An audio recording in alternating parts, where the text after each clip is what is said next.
Hello everyone, this is Shahneela and I welcome to my YouTube channel Study Additiono। सभी को जय हिंद, सभी को जय हिंद। कैसे हैं आप सभी लोग? हम लोगों ने टॉप 100 क्वेश्चन की सीरीज स्टार्ट की थी जिसमें हम लोगों ने 40 क्वेश्चन को कंप्लीट कर लिया। ठीक है, 40 क्वेश्चन को हम लोगों ने एक्सप्लेनेशन के साथ यहाँ पर कंप्लीट कर लिया है। अगर आपने ये वाली क्लास नहीं देखी तो इस क्लास को आप ज़रूर देखिएगा। जितने भी ये क्वेश्चन है 40 क्वेश्चन जितने भी आपके हैं वो बहुत ही इंपॉर्टेंट क्वेश्चन है और बहुत ही बेहतरीन क्वेश्चन है जो आपके आने वाले एग्जाम के लिए बहुत ही इंपॉर्टेंट है। ठीक है, टॉप 100 क्वेश्चन की सीरीज मैंने स्टार्ट इसलिए की है क्योंकि आपका एक भी क्वेश्चन एग्जाम में गलत ना हो। 40 क्वेश्चन वाली जो सीरीज आपने यानी कि ये वाली क्लास अगर आपने नहीं देखी है तो इस क्लास को आप जरूर देखिएगा। क्योंकि क्लास को देखना क्यों जरूरी है? क्योंकि एक क्वेश्चन के साथ आपको एक्सप्लेनेशन भी मिलता है। ठीक है, इसका लिंक यानी कि इस क्लास का लिंक मैंने डिस्क्रिप्शन बॉक्स में दे दिया है, तो वहां पर से जाकर के उस लिंक पे आप जाएंगे तो उस क्लास में आप पहुंच जाएंगे। इसके अलावा मैं बता दूं यानी कि सेट 1 यानी कि 40 क्वेश्चन की जो सीरीज आपकी कौन सा सेट हो जाएगा? सेट 1 हो जाएगा। और राजस्थानी शैली का पार्ट कौन सा हो जाएगा? तो 6 पार्ट यहाँ पर हो जाएगा। राजस्थानी शैली का 6 पार्ट होगा और सेट आपका कौन सा 1 होगा। ठीक है, इस क्लास का पीडीएफ मैंने सेंड कर दिया है। इस क्लास का पीडीएफ मैंने आपको सेंड कर दिया गया है। ठीक है, मैंने आपको सेंड कर दिया है। ठीक है, कहाँ पर? जो हमारा टेलीग्राम चैनल है। टेलीग्राम चैनल का नाम क्या है? स्टडी एडिशनो। जिस नाम से आपका यूट्यूब चैनल है उसी नाम से आपका टेलीग्राम चैनल है। ठीक है, वहाँ पर से जाकर के आप पीडीएफ को डाउनलोड कर सकते हैं। किसी भी पीडीएफ को डाउनलोड करने के लिए आपको कोई भी चार्ज देने की ज़रूरत नहीं है। ठीक है, तो आप टेलीग्राम चैनल को सब्सक्राइब कर लीजिए और वहाँ पर से जाकर के पीडीएफ को डाउनलोड कर लीजिए, वो आपके प्रैक्टिस के काम आएगा। ठीक है, इसके अलावा मैं बता दूं ये 40 क्वेश्चन की जो क्लास है, क्लास आप जरूर देखिए। क्लास क्यों देखिए? क्योंकि क्लास में आपको डिस्क्रिप्शन मिलता है। एक क्वेश्चन से आपके कई क्वेश्चन निकल के आते हैं, इसलिए आपको क्लास देखना जरूरी हो जाता है। पीडीएफ में आपको सिर्फ क्वेश्चन मिलेंगे और एक क्वेश्चन का सिर्फ एक ही आपको क्वेश्चन मिलेगा, यानी एक क्वेश्चन में एक आंसर मिल जाएगा, खत्म बात हो जाएगी। लेकिन क्लास में क्या होता है, एक क्वेश्चन से मैं काफ़ी चीज़ें बता देती हूँ, वो आपके लिए बहुत ज़्यादा इंपॉर्टेंट हो जाता है। क्वेश्चन के साथ जो आपका डिस्क्रिप्शन होता है वो और भी ज़्यादा इंपॉर्टेंट होता है, तो डिस्क्रिप्शन पे भी आप ज़रा ध्यान दिया करिए। ठीक है, चलिए यहाँ पर मैंने आपको बता दिया 5 पार्ट में हम लोगों ने राजस्थानी शैली को डिटेल में कंप्लीट किया था। ठीक है, डिटेल में हम लोगों ने कंप्लीट किया और 6 पार्ट में हम लोगों ने 40 क्वेश्चन किए और 7 पार्ट में आज हम लोग कितने क्वेश्चन करेंगे? 60 क्वेश्चन करेंगे। तो आज की सीरीज में हम लोग कितने क्वेश्चन करने वाले? 60 क्वेश्चन करने वाले। अब 60 क्वेश्चन करेंगे तो क्लास तो आपकी लंबी जाएगी क्योंकि हम लोग एक्सप्लेनेशन भी करते हैं ना, तो 60 क्वेश्चन भी आपके बहुत ही अच्छे हैं। ठीक है, जैसे आपके 40 क्वेश्चन बहुत अच्छे थे तो आज की भी क्लास में भी आपको ये क्वेश्चन भी बहुत अच्छे मिलने वाले हैं। जो आपके कुछ क्वेश्चन प्रीवियस ईयर्स के होंगे और कुछ क्वेश्चन आपके नए होंगे। ठीक है, 100 क्वेश्चन की सीरीज आपकी बहुत ही बेहतरीन जा रही है, जैसा कि आपका रिस्पांस रहा, जैसा कि आपके कमेंट रहे। ठीक है, चलिए स्टार्ट करते हैं। क्वेश्चन नंबर 1 हमारा क्या है, देखिए यहाँ पर। अब हम लोग क्वेश्चन के रिगार्डिंग ही यहाँ पर हम लोग डिस्कस करेंगे। ठीक है, क्वेश्चन के रिगार्डिंग हम लोग यहाँ पर डिस्कस करेंगे। जल्दी जल्दी आपको आंसर देना है। क्वेश्चन को भी यहाँ पर भी हम लोग एक्सप्लेनेशन के साथ करेंगे और एक्सप्लेनेशन को आप जरूर नोट डाउन किया करिए। एक्सप्लेनेशन हर क्वेश्चन का बहुत ही ज़्यादा इंपॉर्टेंट होता है। ठीक है, क्वेश्चन तो आपका ये इंपॉर्टेंट है लेकिन इससे ज़्यादा इंपॉर्टेंट आपका क्या है? इसका एक्सप्लेनेशन है। ठीक है, क्योंकि ज़रूरी नहीं कि क्वेश्चन आपके बिल्कुल यही वाला आ जाए, इसका एक्सप्लेनेशन जो मैंने दिया उससे रिलेटेड भी आपके क्वेश्चन पूछे जाते हैं। ठीक है, चलिए क्वेश्चन नंबर 1 आपके सामने है।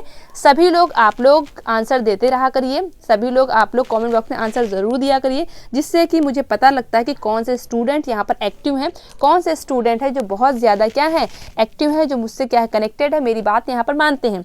ठीक है, चलिए क्वेश्चन का आंसर दीजिए फटाफट। किशनगढ़ का प्रसिद्ध चित्रकार कौन है? ठीक है, कौन था? तो किशनगढ़ का प्रसिद्ध चित्रकार आपको बताना है। तो किशनगढ़ का सबसे पहले तो आपको क्या याद रखना है? ठीक है, सबसे पहले आपको क्या याद रखना है, कौन सी शैली किसके अंतर्गत आती है? मैंने आपको बताया था जो राजस्थानी शैली है, राजस्थानी जो शैली है उसके क्या है कितने उपशैली हैं? राजस्थानी शैली की 4 मेन आपकी उपशैली हो जाएंगी। एक तो आपकी हो जाएगी मेवाड़, दूसरी आपकी कौन सी हो जाएगी? मारवाड़। समझते चलिए चीज़ों को। तीसरी आपकी कौन सी हो जाएगी? हड़ौती। ठीक है, हड़ौती। और चौथी आपकी कौन सी हो जाएगी? ढूंढार। ठीक है, तो ये 4 उपशैली हैं राजस्थानी शैली की। राजस्थानी शैली की मुख्य कितनी उपशैली हो जाएंगी? 4 उपशैली हो जाएंगी। इन उपशैली की भी क्या है आपकी अलग अलग इसकी उपशैली है। तो मेवाड़ शैली की आपकी कौन कौन सी उपशैली हो जाएंगी? मैं बोल रही हूँ, आप समझ के मतलब सुनिए कायदे से।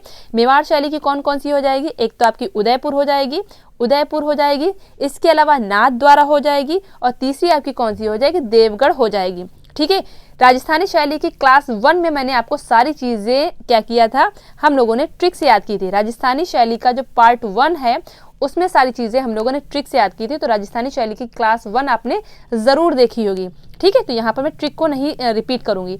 तो मेवाड़ शैली में कौन कौन सी शैली हो जाएगी, एक तो उदयपुर, दूसरी कौन सी हो जाएगी नाथ द्वार, और तीसरी कौन सी हो जाएगी आपकी देवगढ़ हो जाएगी। मारवाड़ शैली के अंतर्गत कौन सी हो जाएगी आप, एक तो आपकी हो जाएगी जोधपुर, शॉर्ट में मैं लिख रही हूँ, दूसरी कौन सी हो जाएगी बीकानेर, तीसरी कौन सी हो जाएगी नागौर, और चौथी कौन सी हो जाएगी किशनगढ़, ठीक है। तो इस तरीके से जो किशनगढ़ जो शैली है वो किसके अंतर्गत आएगी, ये आपकी आती है मारवाड़ शैली के अंतर्गत आती है। सबसे पहले तो ये क्वेश्चन आपको याद रखना है। हड़ौती शैली के अंतर्गत कौन कौन सी शैली आ जाएंगी, एक तो आपकी आ जाएगी बूंदी, ठीक है, कोटा, बूंदी कोटा, और कौन सी हो जाएगी झालावाड़, झालावाड़, ये आपकी हड़ौती शैली के अंतर्गत आ जाती है। ढूंढार शैली के अंतर्गत कौन कौन सी आएगी, एक तो जयपुर हो जाएगी, फिर हो जाएगी अलवर हो जाएगी, फिर उनियारा हो जाएगी, उनियारा, और फिर आपकी कौन सी हो जाएगी शेखावटी। तो ये आपकी उपशैली है इन उपशैली की, ठीक है। तो इस तरीके से आपको ये चीज़ आपको राजस्थानी शैली में बिल्कुल सेट रखना है।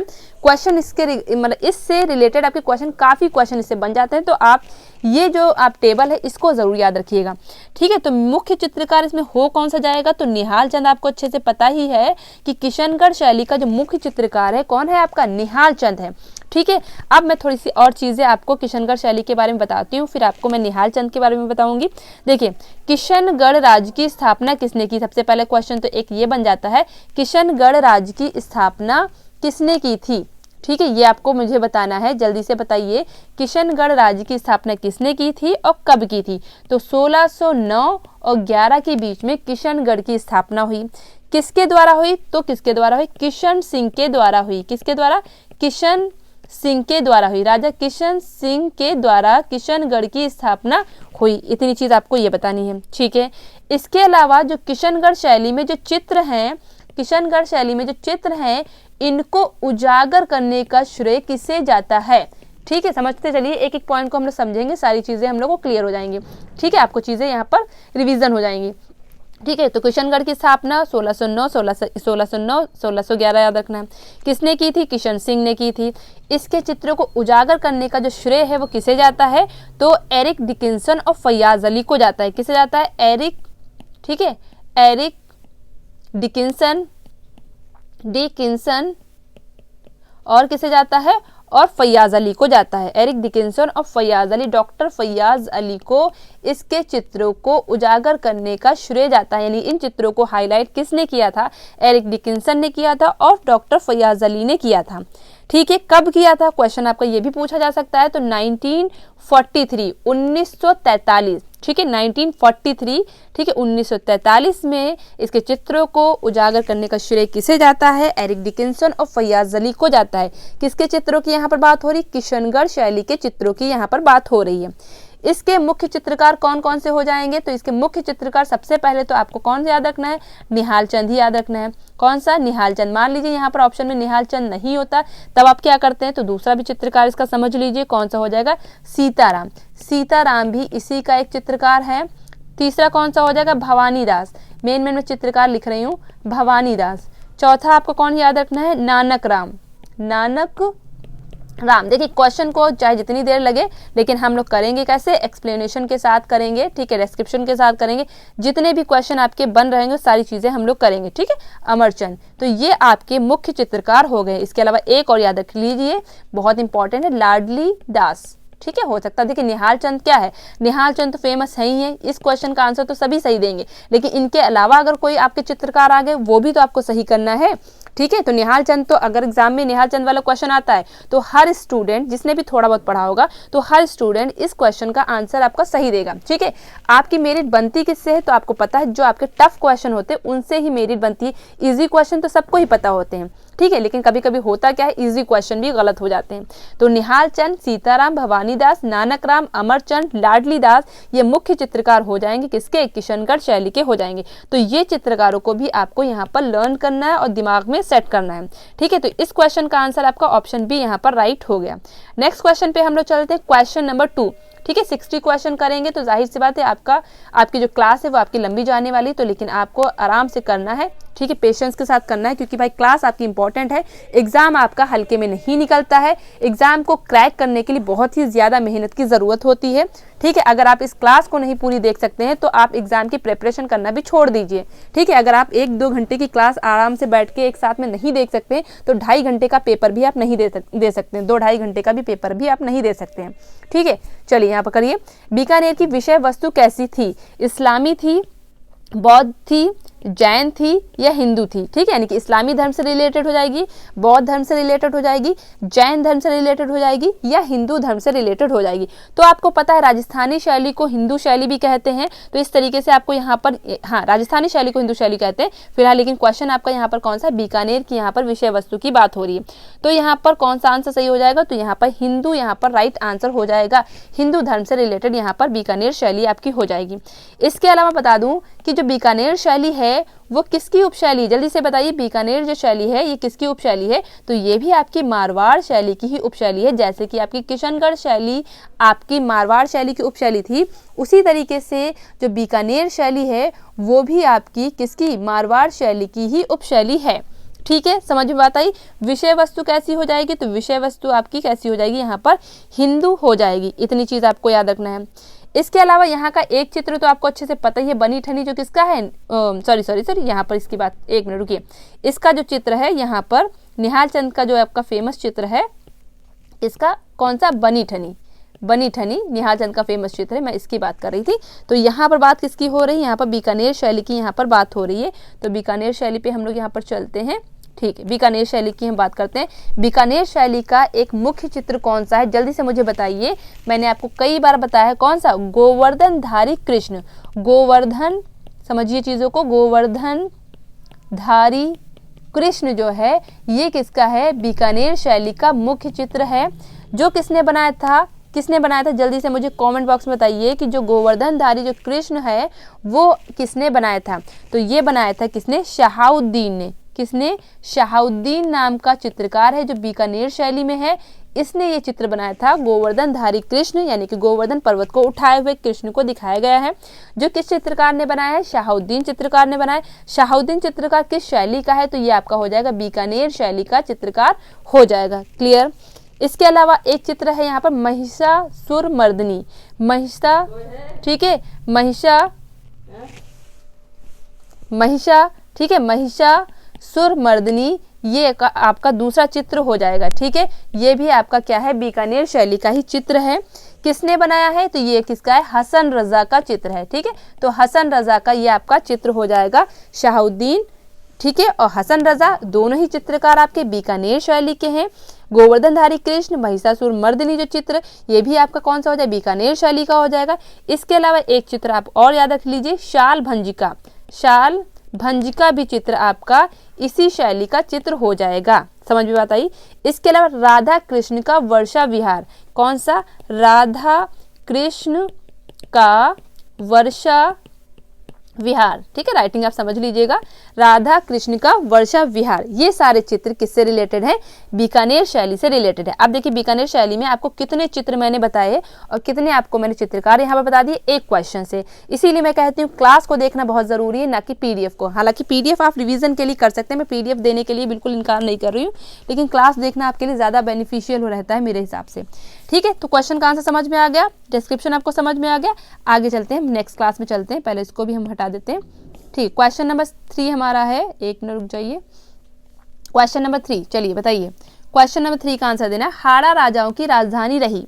बताइए, हाड़ा जो राजवंश है, ठीक है, देखिए आपको मैंने बताया मेवाड़ शैली, मारवाड़ शैली और हाड़ौती शैली, ढूंढाड़ शैली, इनके मैंने आपको वंश भी बताए थे। ठीक है, तो यहाँ पर मैं आपको बताती हूँ कौन कौन से। जैसे कि मेवाड़, जो आपकी मेवाड़ शैली है उसमें कौन सा वंश हो जाएगा? सिसोदिया वंश। ठीक है, सिसोदिया, ठीक है, वंश हो जाएगा। इसके अलावा मारवाड़ में कौन सा वंश हो जाएगा? मारवाड़ में कौन सा वंश हो जाएगा? तो हो जाएगा राठौर वंश हो जाएगा। ठीक है, राठौर वंश हो जाएगा। ठीक है, राठौर वंश हो जाएगा। इसके अलावा हड़ौती में कौन सा वंश हो जाएगा? हड़ौती में कौन सा वंश हो जाएगा? तो हाड़ा वंश हो जाएगा। हाड़ा वंश हो जाएगा। ठीक है, समझ में बात आई। इसके अलावा ढूंढार में कौन सा वंश हो जाएगा, ढूंढार में कौन सा वंश हो जाएगा, तो इसमें हो जाएगा कछवाहा वंश हो जाएगा, कछवाहा वंश हो जाएगा।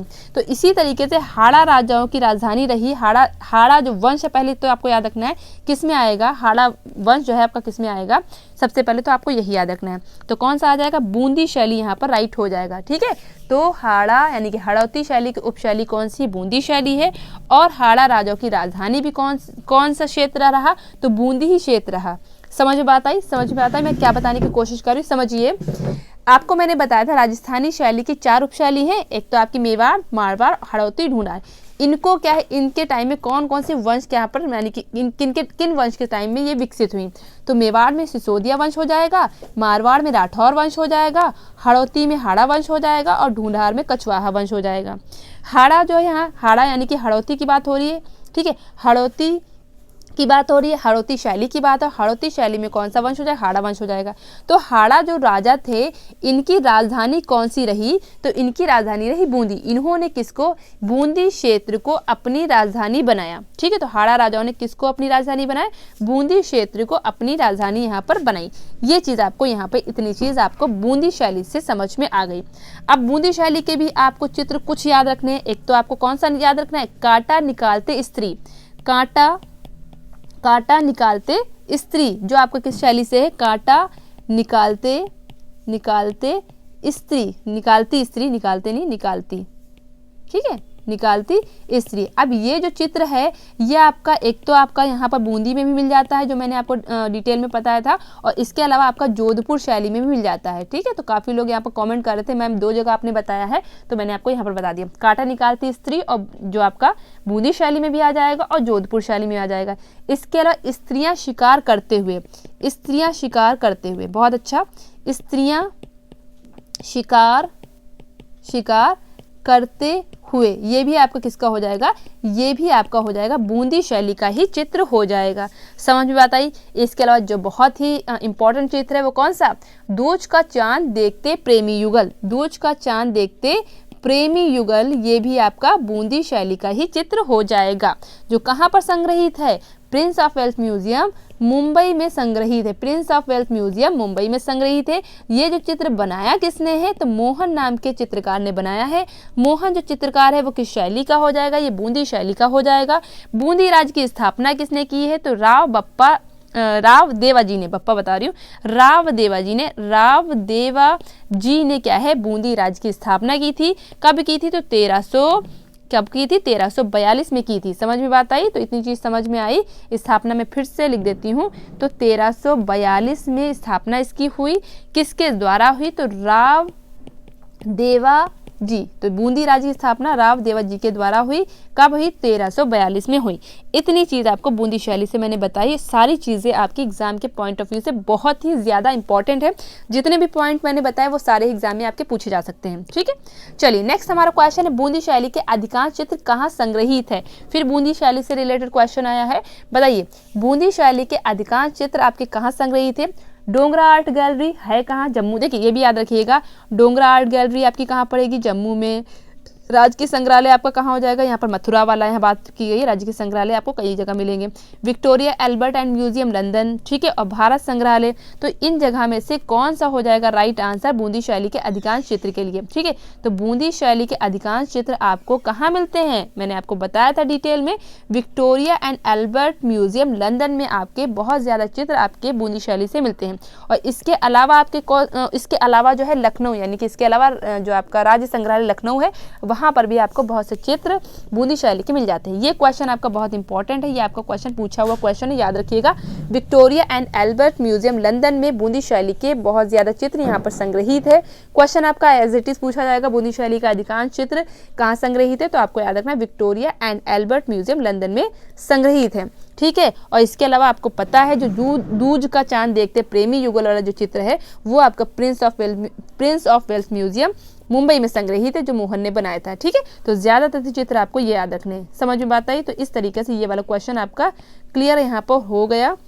चलिए क्वेश्चन नंबर 5 पे हम लोग चलते हैं। क्वेश्चन नंबर 5 का आंसर फटाफट दीजिए, जल्दी से दीजिए। क्वेश्चन नंबर 5, ऋतुओं का चित्रण किन कलाकारों का प्रिय विषय रहा था?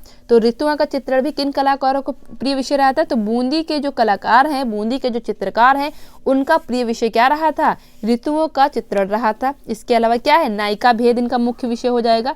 नायिका, जैसा ऑप्शन होगा वैसा लगाएंगे। नायिका भेद भी किसका?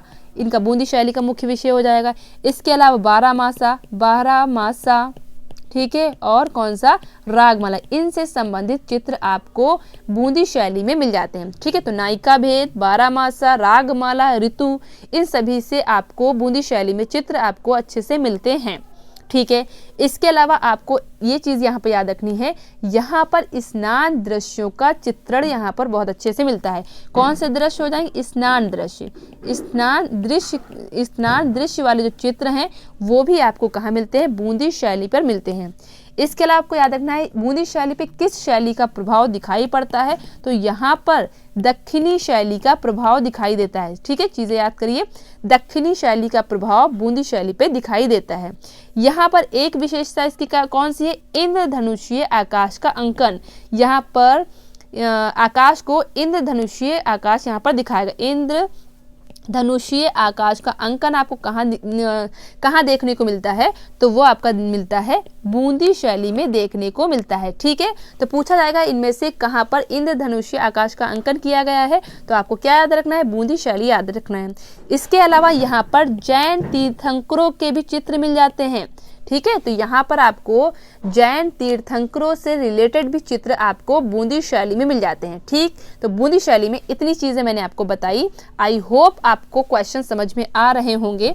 अगर चीज़ें समझ में आ रही तो वीडियो को लाइक करना बिल्कुल ना भूलिए। ठीक है, और वीडियो को शेयर ज़रूर करिए। जो स्टूडेंट कला की तैयारी कर रहे हैं, आर्ट की तैयारी कर रहे हैं, उन स्टूडेंट को इस क्लास को ज़रूर आप पहुँचा दीजिए। चलिए स्टार्ट करते हैं क्वेश्चन नंबर 6 को। हड़ौती शैली का उद्भव कहाँ हुआ? हड़ौती शैली का उद्भव कहाँ हुआ? ठीक है, बताइए जल्दी से। तो हड़ौती शैली मैंने आपको बताई, जिसमें कौन सा वंश था? हाड़ा वंश था। ठीक है, कौन सा वंश था? हाड़ा वंश था। ठीक है, हाड़ा वंश था। बताइए, हाड़ा राजाओं का यहाँ पर राज चलता था। तो उद्भव कहाँ हुआ? किशनगढ़, जोधपुर, मेवाड़ या बूंदी? जल्दी से बताइए।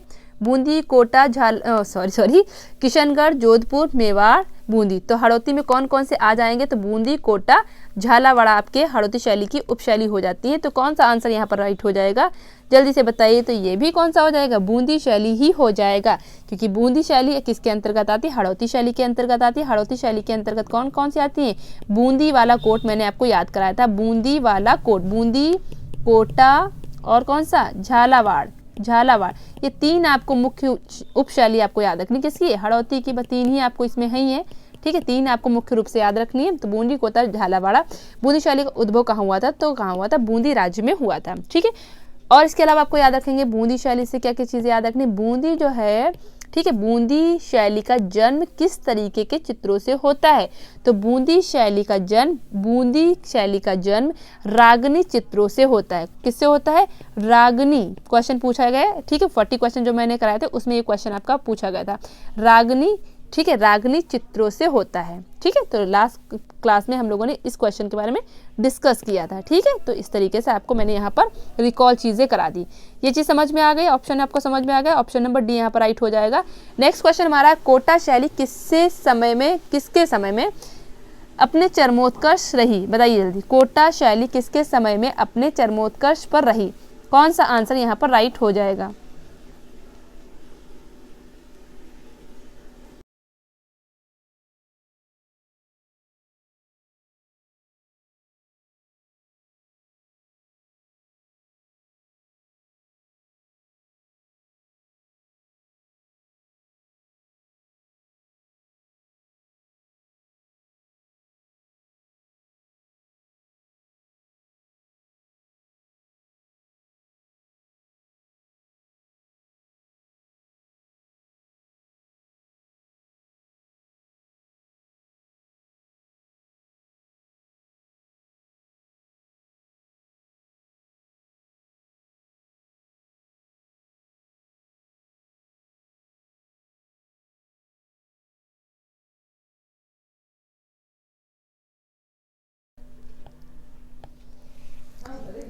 ठीक है। तो यहाँ पर कोटा शैली किसके समय में अपने चरमोत्कर्ष पर रही थी? तो आपको याद रखना राजा उमेश सिंह ऑप्शन राइट होगा, राजा अभय सिंह राइट होगा, राजा मान सिंह राइट होगा या राजा सावंत सिंह राइट होगा।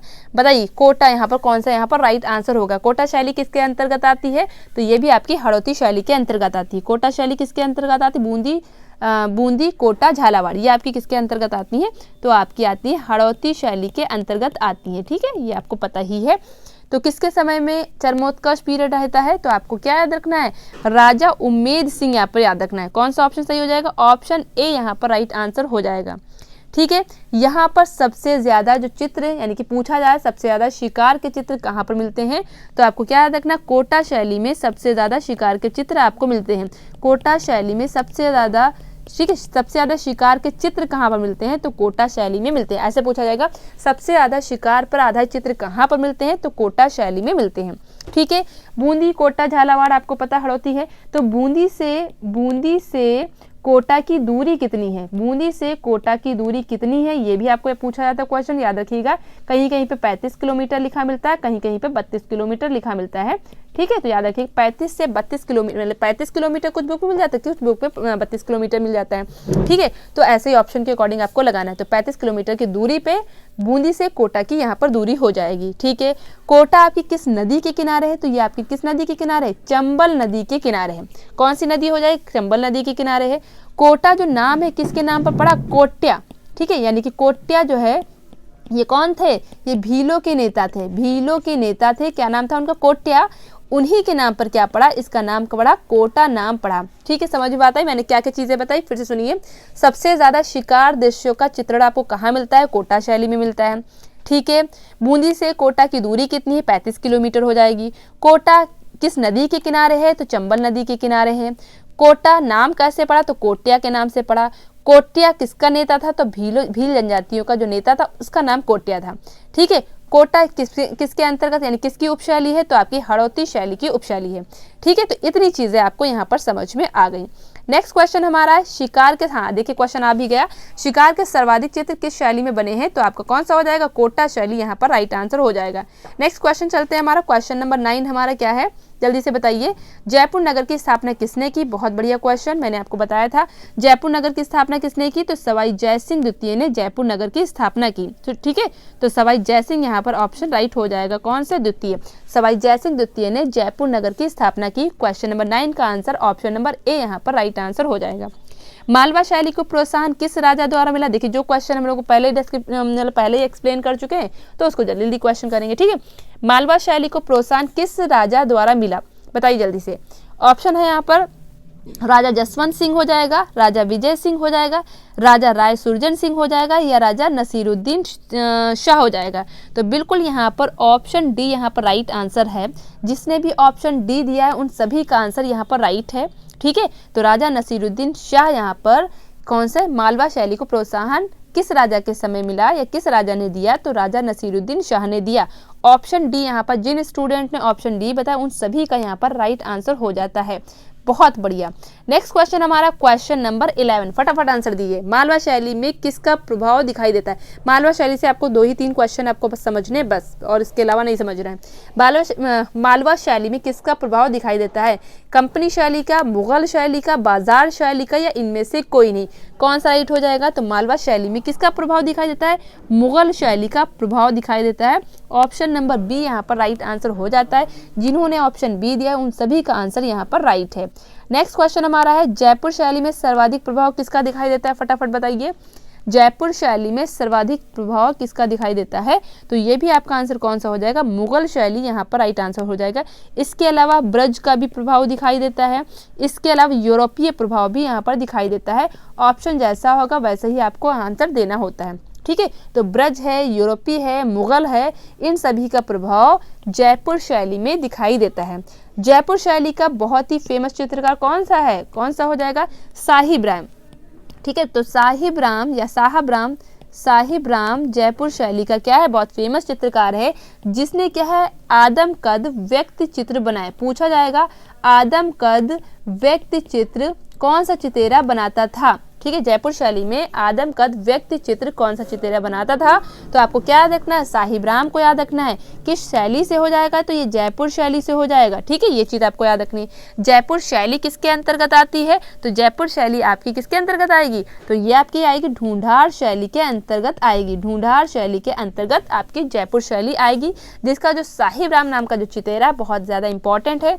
इसके अलावा एक चितेरा आपको कौन सा याद रखना है? लाल नाम का भी चितेरा आपको याद रखना है। लाल नाम का चितेरा जो क्या है? पशु पक्षियों का चित्रण करता था। किसका करता था? पशु पक्षियों का चित्रण यहाँ पर करता था, तो लाल नाम का चितेरा करता था। ये जो लाल नाम का जो चितेरा था किसके समय में था? तो ये ईश्वरी प्रसाद के समय में था। किसके समय में? ईश्वरी प्रसाद के समय में कौन सा चितेरा था, यानी कि ईश्वरी प्रसाद के महल में कौन सा चितेरा था? तो जो लाल नाम का चितेरा था जो क्या है? पशु पक्षियों का अंकन करता था।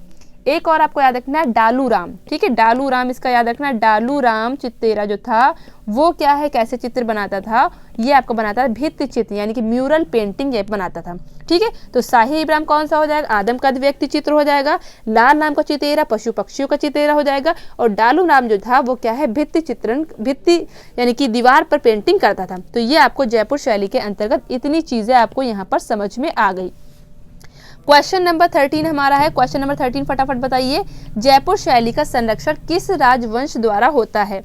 जयपुर शैली का संरक्षण किस राजवंश के द्वारा होता है? चालुक्यों के द्वारा, गुप्त वंश के द्वारा, कछवाहा वंश के द्वारा या शुंग? तो बिल्कुल आपको मैंने बता ही दिया। तो जयपुर शैली है किसके अंतर्गत आएगी? ढूंढार शैली। और ढूंढार शैली में कौन सा राजवंश चलता था? तो कछवाहा राजवंश चलता था। ठीक है, तो इस वजह से यहाँ पर कौन सा राइट हो जाएगा? कछवाहा राजवंश यहाँ पर राइट आंसर हो जाएगा क्वेश्चन नंबर 13 का। क्वेश्चन नंबर 14 फटाफट बताइए, जल्दी से आंसर दीजिए।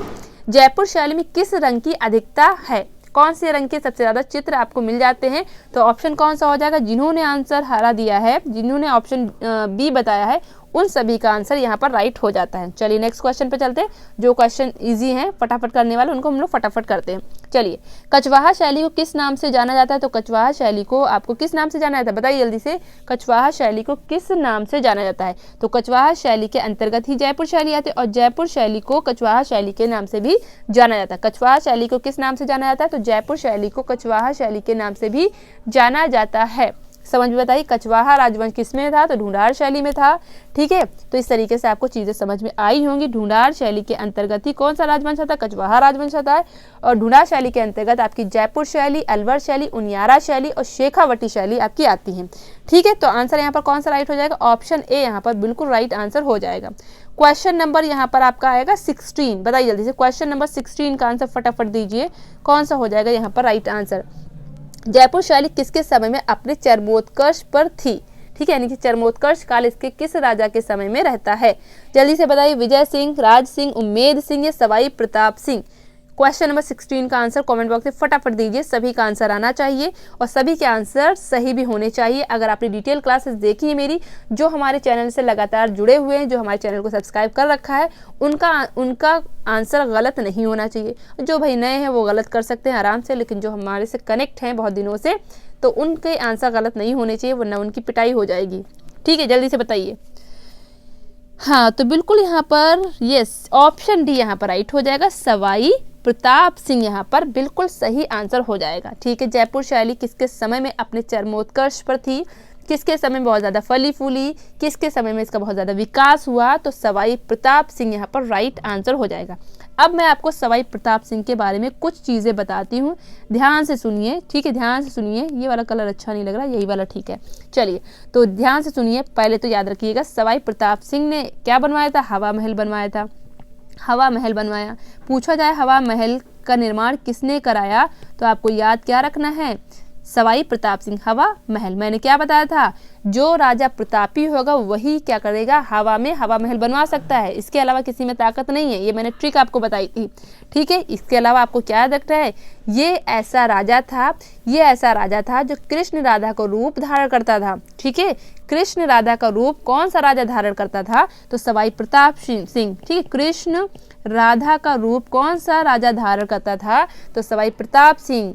हवा महल का निर्माण किसने कराया? तो सवाई प्रताप सिंह। ठीक है, और ये जो था ये ब्रज निधि नाम से क्या है? कविताएं लिखता था। किस नाम से कविताएं लिखता था?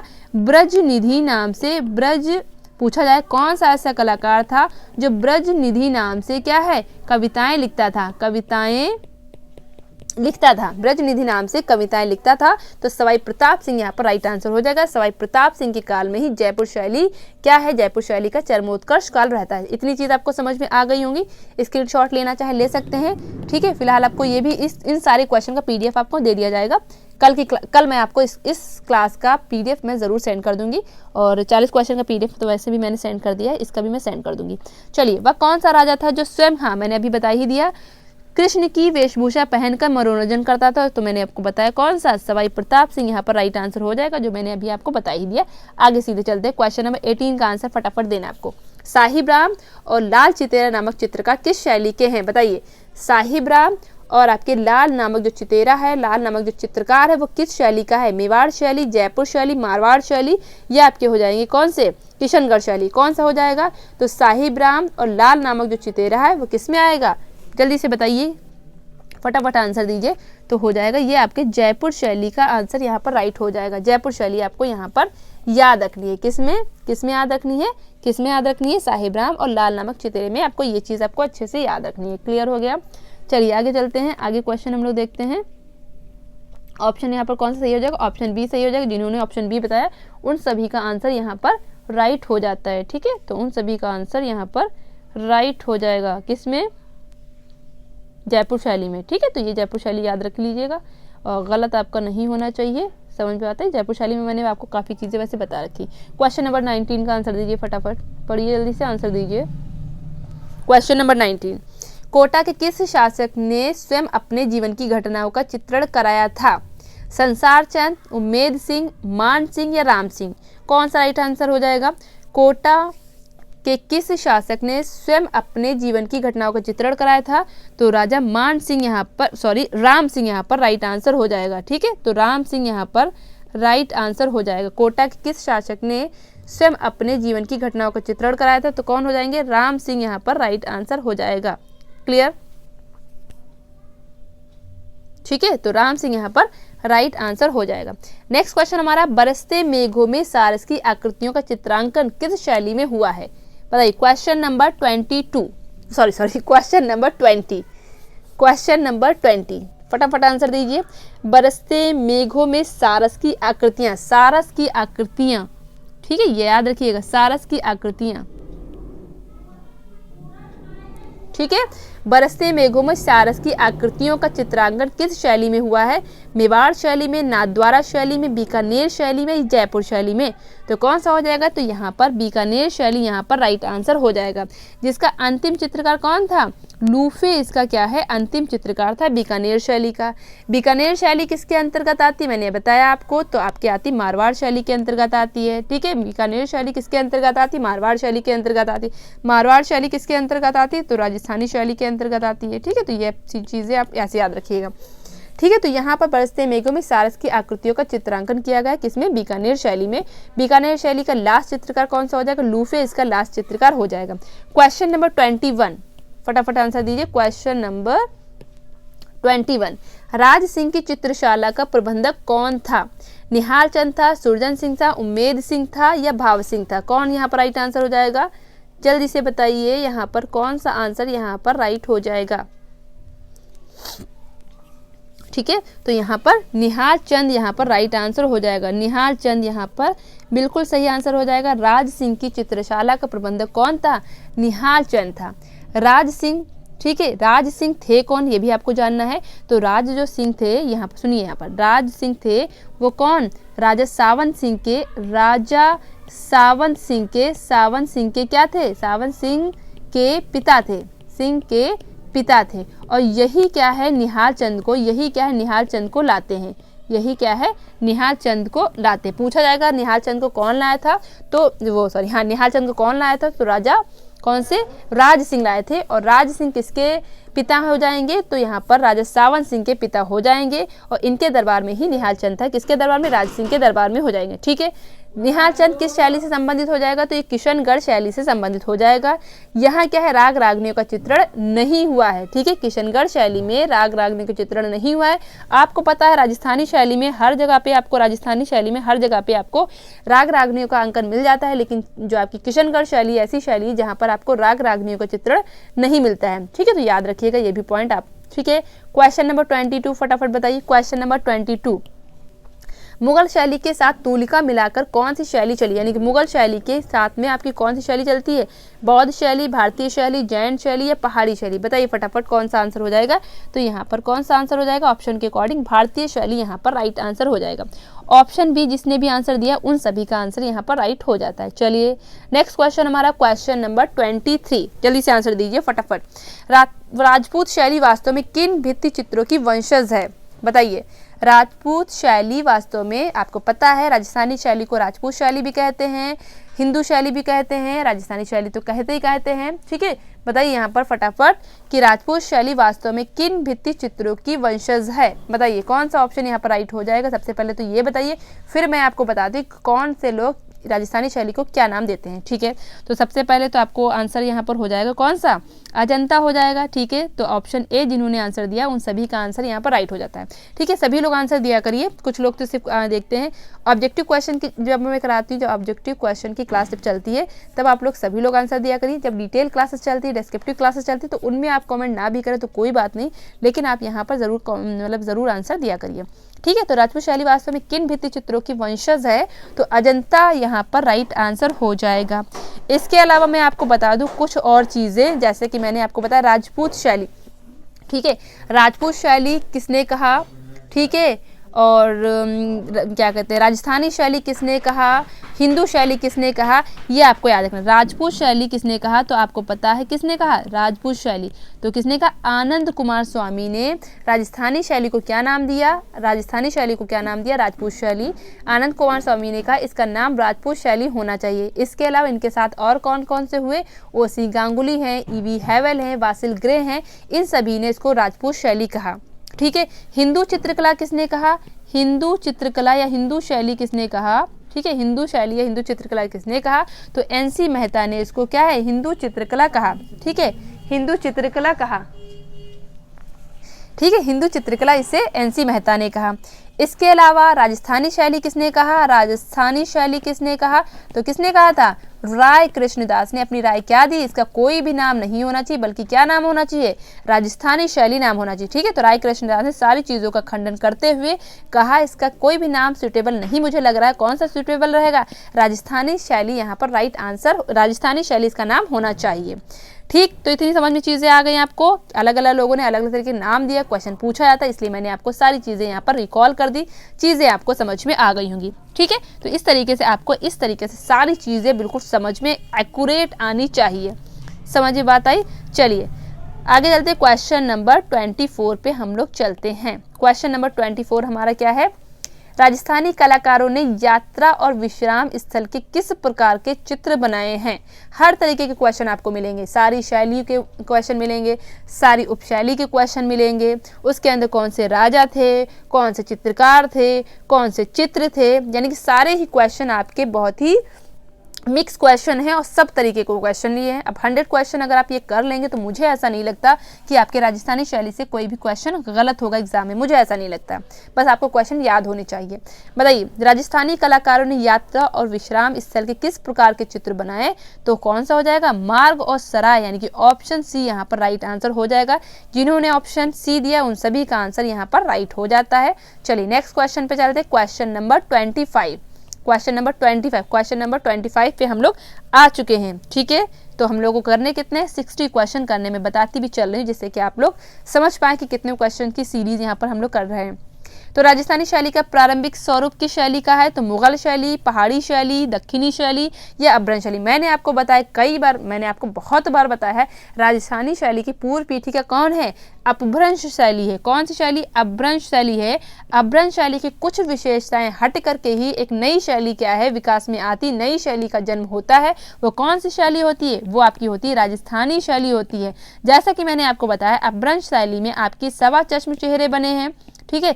सवा चश्म चेहरे आपके अधिकतर बने, सवा चश्म से जब एक चश्म चेहरे बनने लगे, ठीक है। और भी चीज़ें आपकी जैसे कि अपभ्रंश शैली में कोणीय रेखाओं का अंकन हुआ है, जब वहाँ पर रेखाएं क्या है गोल वाली गुलाई वाली होने लगी, तो कुछ जो है विशेषताएं आपकी हट करके जब नई विशेषता उसमें जुड़ने लगती तो एक नई शैली का जन्म होता है, जो जिसका नाम क्या होता है, राजस्थानी शैली यहाँ पर नाम होता है, ठीक है। तो राजस्थानी शैली की प्रारंभिक स्वरूप या पूर्व पीठिका कौन सी हो जाएगी, वो आपकी कौन सी हो जाएगी, अपभ्रंश शैली हो जाएगी।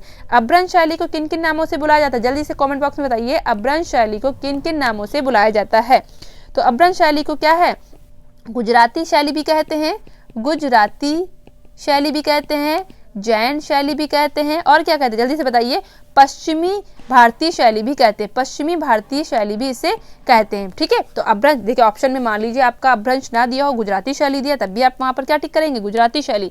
गुजराती शैली ना दिया हो तो जैन शैली दिया तो जैन शैली टिक करेंगे, पश्चिमी भारतीय शैली दिया तो पश्चिमी भारतीय शैली टिक करेंगे, ठीक है। तो अपभ्रंश शैली को भी क्या है, कई चीज़ों में कई मतलब विद्वानों ने अलग अलग नाम दिया है, ठीक है। अपभ्रंश शैली को जब मैंने पढ़ाया तो वहाँ पर मैंने डिस्कस किया है कि कौन से विद्वान ने कैसा नाम दिया, क्यों नाम दिया, सब चीज़ें हम लोगों ने डिस्कस कर रखी है। तो आप जो आपकी डिस्क्रिप्टिव क्लास है अपभ्रंश शैली की उसको देखिएगा, आपको सारी चीज़ें समझ में आ जाएगी। यहाँ पर फिलहाल इतना समझिए कि ये आपकी गुजराती शैली, जैन शैली, पश्चिमी भारतीय शैली, अपभ्रंश शैली, ये सारी शैली एक ही शैली के नाम हैं, जो किसकी पूर्व पीठिका हो जाएंगे, राजस्थानी शैली की पूर्व पीठिका यहाँ पर हो जाएगी।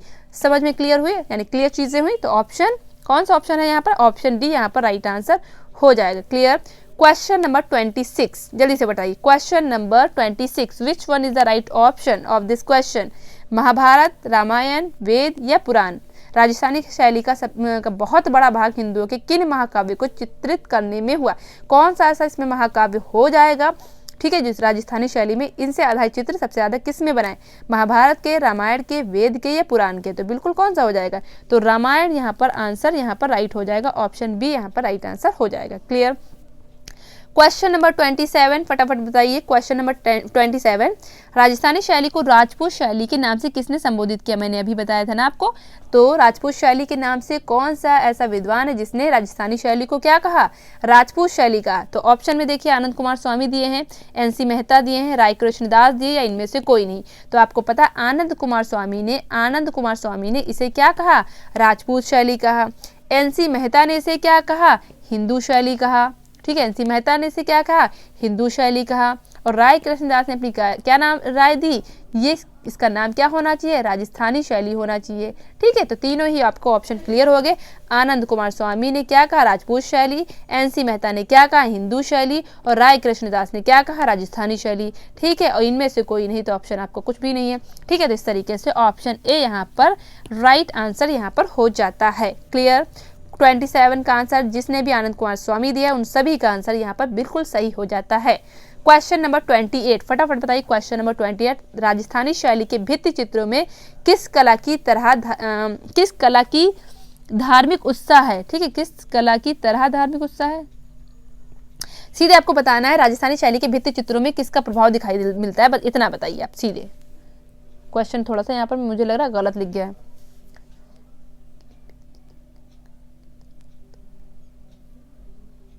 हाँ ठीक है, राजस्थानी शैली के भित्ति चित्रों में किस कला की तरह धार्मिक उत्साह है, ठीक है, बताइए। बौद्ध कला, अजंता कला, जैन कला, या यहाँ पर इनमें से कोई नहीं। तो बिल्कुल अजंता यहाँ पर राइट हो जाएगा। इसका इस तरीके का क्वेश्चन अभी आप आगे भी आपने किया है, तो अजंता कला यहाँ पर राइट आंसर हो जाएगा, ठीक है। तो भित्ति चित्र, यहाँ पर भित्ति चित्रों का कह सकते हैं प्रभाव आपको दिख जाता है, अजंता शैली का यहाँ पर दिख जाता है, ठीक है। तो इस तरीके से आपको पता राजस्थानी शैली में भित्ति चित्र भी आपके बने हैं, लेकिन ये फेमस किसके लिए है, लघु चित्रों के लिए फेमस है, ठीक है, लघु चित्रों के लिए फेमस है। ये नहीं आप वहाँ पर भित्ति चित्र लगा के आ जाए। तो आपकी राजस्थानी शैली है, मुगल शैली है, पहाड़ी शैली है, ये आपकी सारी शैली किससे रिलेटेड है, ये लघु चित्रण शैली से रिलेटेड है, ठीक है। तो लघु चित्र से आपको याद रखना है, आप वहाँ पर भित्ति ना लगा के आ जाइएगा। हालांकि भित्ति चित्र भी आपको यहाँ पर मिलते हैं, ये नहीं कि भित्ति चित्र नहीं मिलते हैं, लेकिन मिलते हैं। इस शैली की एक शाखा किस शताब्दी में पहाड़ी शैली के नाम से विख्यात हुई, बताइए। बहुत अच्छा क्वेश्चन, फटाफट बताइए कौन सा यहाँ पर सन हो जाएगा, शताब्दी कौन सी हो जाएगी। इस शैली की एक शाखा किस शताब्दी में पहाड़ी शैली के नाम से विख्यात होती है, ठीक है। जब मैं आपको पहाड़ी शैली डिटेल में पढ़ाऊंगी, ठीक है, तो मैं आपको सारी चीज़ें बताऊंगी कि आपकी राजस्थानी शैली, पहाड़ी शैली किस तरीके, राजस्थानी शैली तो पढ़ी चुके हैं, पहाड़ी शैली किस तरीके से आती है, ठीक है, पहाड़ी शैली में जो आपका विकास होता है किन तरीके के चित्रकारों से होता है, कहाँ के चित्रकार वहाँ पर आते हैं, मैं सारी चीज़ें बताऊंगी। फिलहाल आपको इसका आंसर यहाँ पर देना है, किस शैली की एक शाखा किस शताब्दी में पहाड़ी शैली के नाम से विख्यात होती है। तो ऑप्शन कौन सा हो जाएगा, जल्दी से सभी लोग आंसर दीजिए, सभी लोग का आंसर यहाँ पर आना चाहिए, सभी लोग का आंसर। तो कौन सा हो जाएगा, 17वीं शताब्दी यहाँ पर राइट आंसर हो जाएगा, 17वीं शताब्दी, ऑप्शन सी यहाँ पर राइट आंसर हो जाएगा। समझ में बताइए, ऑप्शन सी पे हम लोग यहाँ पर जाएंगे। जिन्होंने ऑप्शन सी दिया है उन सभी का आंसर यहाँ पर राइट है। क्वेश्चन नंबर 30 क्वेश्चन नंबर 30 का आंसर दीजिए। राजस्थानी चित्रकला की प्रधान विषय वस्तु रही है। अब राजस्थानी शैली में आपको पता ही है, काफ़ी चीज़ों से रिलेटेड चित्र मिल जाते हैं, रागमाला, बारहमासा, ठीक है, कृष्ण संबंधी, ठीक है, तो काफ़ी चीज़ें आपको मिल जाती है। ऑप्शन के अकॉर्डिंग आपको आंसर देना है, ठीक है। बताइए, राजस्थानी शैली की प्रधान विषय वस्तु यहाँ पर बताना, प्रधान विषय वस्तु बताना है। तो कृष्ण संबंधी और कौन से, रीतिकालीन साहित्य। तो ऑप्शन ए यहाँ पर राइट होगा। कौन सा ऑप्शन राइट होगा, ये वाला आंसर, कृष्ण संबंधी विषय एवं रीतिकालीन साहित्य। ऑप्शन ए यहाँ पर बिल्कुल सही होगा। जिन्होंने ऑप्शन ए दिया है उन्हीं का आंसर यहाँ पर राइट है। समझ में बात है, उन्हीं का आंसर यहाँ पर राइट हो जाएगा क्वेश्चन नंबर 30 का। क्वेश्चन नंबर 31 यहाँ पर है, बताइए जल्दी से। साहिबदीन और मनोहर ये किस शैली के चित्रकार हैं। ठीक है, मैंने अभी आपको बताया भी है पिछली क्लास में। बताइए यहाँ पर साहिबदीन और मनोहर आपके किस शैली के चित्रकार हो जाएंगे, बताइए। तो साहिबदीन, ठीक है, और मनोहर आपके किस शैली के हो जाएंगे, बताइए। मैंने इसकी आपको ट्रिक भी बताई थी, तो कौन सी, मेवाड़ शैली यहाँ पर राइट आंसर हो जाएगा। कौन सी, मेवाड़ शैली यहाँ पर राइट हो जाएगा। मैंने इसकी बताई थी ट्रिक, मेवाड़ शैली की चित्रकार की ट्रिक बताई थी। मेवा नाना साहब, ठीक है, मेवा नाना साहब मन से खाते हैं, ठीक है, खाते हैं। ये मैंने आपको किसकी, मेवाड़ शैली के चित्रकारों की ट्रिक बताई थी। मेवा से क्या आपको याद रखना है, मेवाड़ याद रखने हैं। मेवा से क्या याद रखना है, मेवाड़ याद रखना है, ठीक है। नाना से क्या आपको याद रखना है, निसार दीन। नाना से आपको क्या याद रखना है, निसार दीन याद रखना है, निसार दीन हो जाएगा, ठीक है। साहब से क्या याद रखना है, साहिबदीन या साहिबदीन, ठीक है। मन से क्या याद रखना है, मनोहर, ठीक है। तो ये आपके चार आपके जो चित्रकार हैं, जो आपके मेवाड़ शैली के मुख्य चित्रकार, तो निसारदीन, साहिबदीन, मनोहर। कुछ बचा तो नहीं, तो निसारदीन, नाना राम,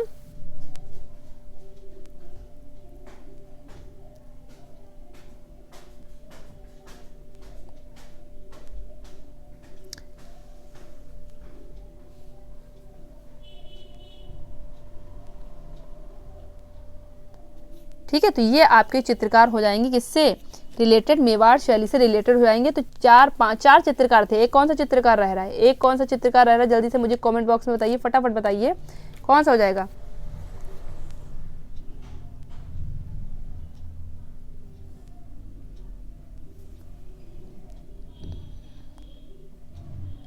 हाँ ना, कौन सा है, एक रह रहा है मुझे लग रहा है। कौन सा, जल्दी से बताइए, एक रह रहा है, चार थे, ठीक है। तो साहिबदीन हो गए, निसारदीन हो गए, मनोहर हो गए, नाना राम, हाँ नाना राम रह रहे हैं, निसारदीन, नाना राम, ठीक है, नाना राम, ये भी आपके हो जाएंगे।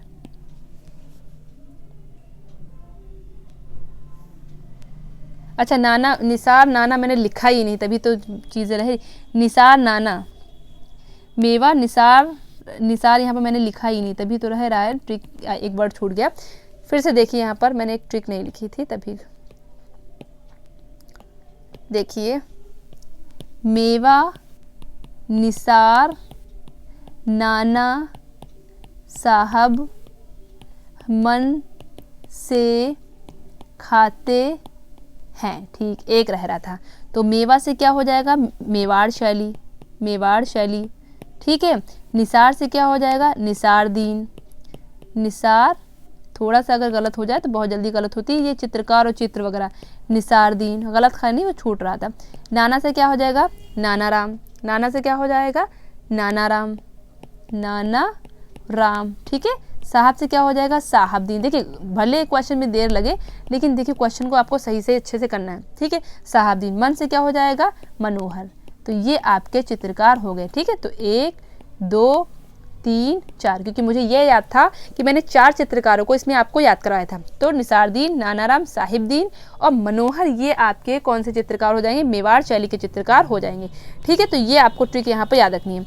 मेवाड़ राज्य की स्थापना किसने की थी, तो मेवाड़ राज्य की स्थापना किसने की थी, तो किसने की थी, बप्पा रावल ने की थी। किसने, बप्पा रावल ने मेवाड़ राज्य की स्थापना की थी। कब की थी, 1728 में की थी। ये भी चीज़ आपको याद रखनी, समझ में आता है। चित्रकार मैंने आपको सारे याद करा दिए। मेवाड़ राज्य की स्थापना में मैंने आपको बता दी, बप्पा रावल ने 728 ईस्वी में किसकी, मेवाड़ राज्य की स्थापना की थी, ठीक है। इतनी चीज़ें आपको मैंने आपको यहाँ पर बता दी। यहाँ पर मैंने आपको कई आपको राग रागनी वाले चित्र बताए हैं, रागमाला के चित्र कौन से हैं, तो चीज़ें मैंने आपको बता रखी हैं। यहाँ पर मैं बताऊँगी तो वाकई में लंबा यहाँ पर चला जाएगा, तो मैं आपको बता दूँ क्या, बताइए बताइए, और चीज़ें मैं बता दूँ कि छोड़ दूँ इतने ही। इसका स्क्रीनशॉट लेना चाहे ले सकते हैं, स्क्रीनशॉट लेना चाहे आप ले सकते हैं।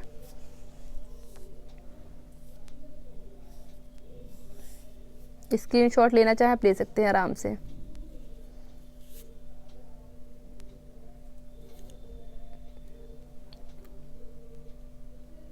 ठीक है, चलिए आगे चलते क्वेश्चन पे, आगे चले क्वेश्चन पे, जल्दी से बताइए।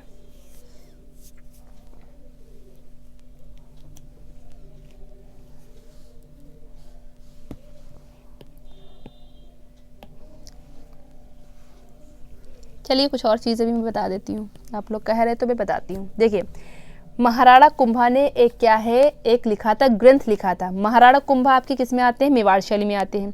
महाराणा कुंभा आपको याद किस में रखना है, मेवाड़ शैली। मेवाड़ शैली का जब भी आपका नाम आए तो आपको किसको याद रखना है, महाराणा कुंभा को याद रखना है। जो महाराणा कुंभा ने एक ग्रंथ लिखा था, कौन सा, संगीत राज नाम का ग्रंथ लिखा था। कौन सा, संगीत राज नाम से एक क्या है, ग्रंथ लिखा था, ठीक है। किसने लिखा था, महाराणा कुंभा ने। क्वेश्चन पूछा जाता है इसलिए मैं बता रही हूँ आपको।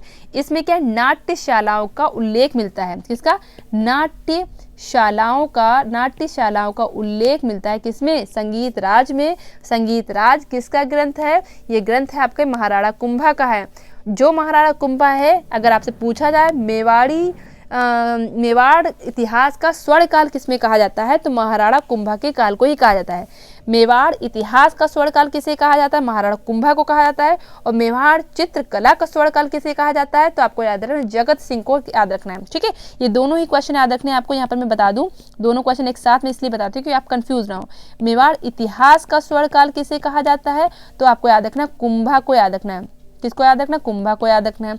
और मेवाड़ चित्रकला का अगर पूछा जाए, चित्रकला का पूछा जाए तो आपको किसको याद रखना है, महाराणा जगत सिंह को याद रखना है, ठीक है। तो दोनों ही क्वेश्चन आपको यहाँ पर याद रखने। ये वाला क्वेश्चन आपका आर्ट से हो जाएगा, ये वाला क्वेश्चन आपका पूछा जा सकता है, हालांकि पूछा तो वो भी जा सकता है।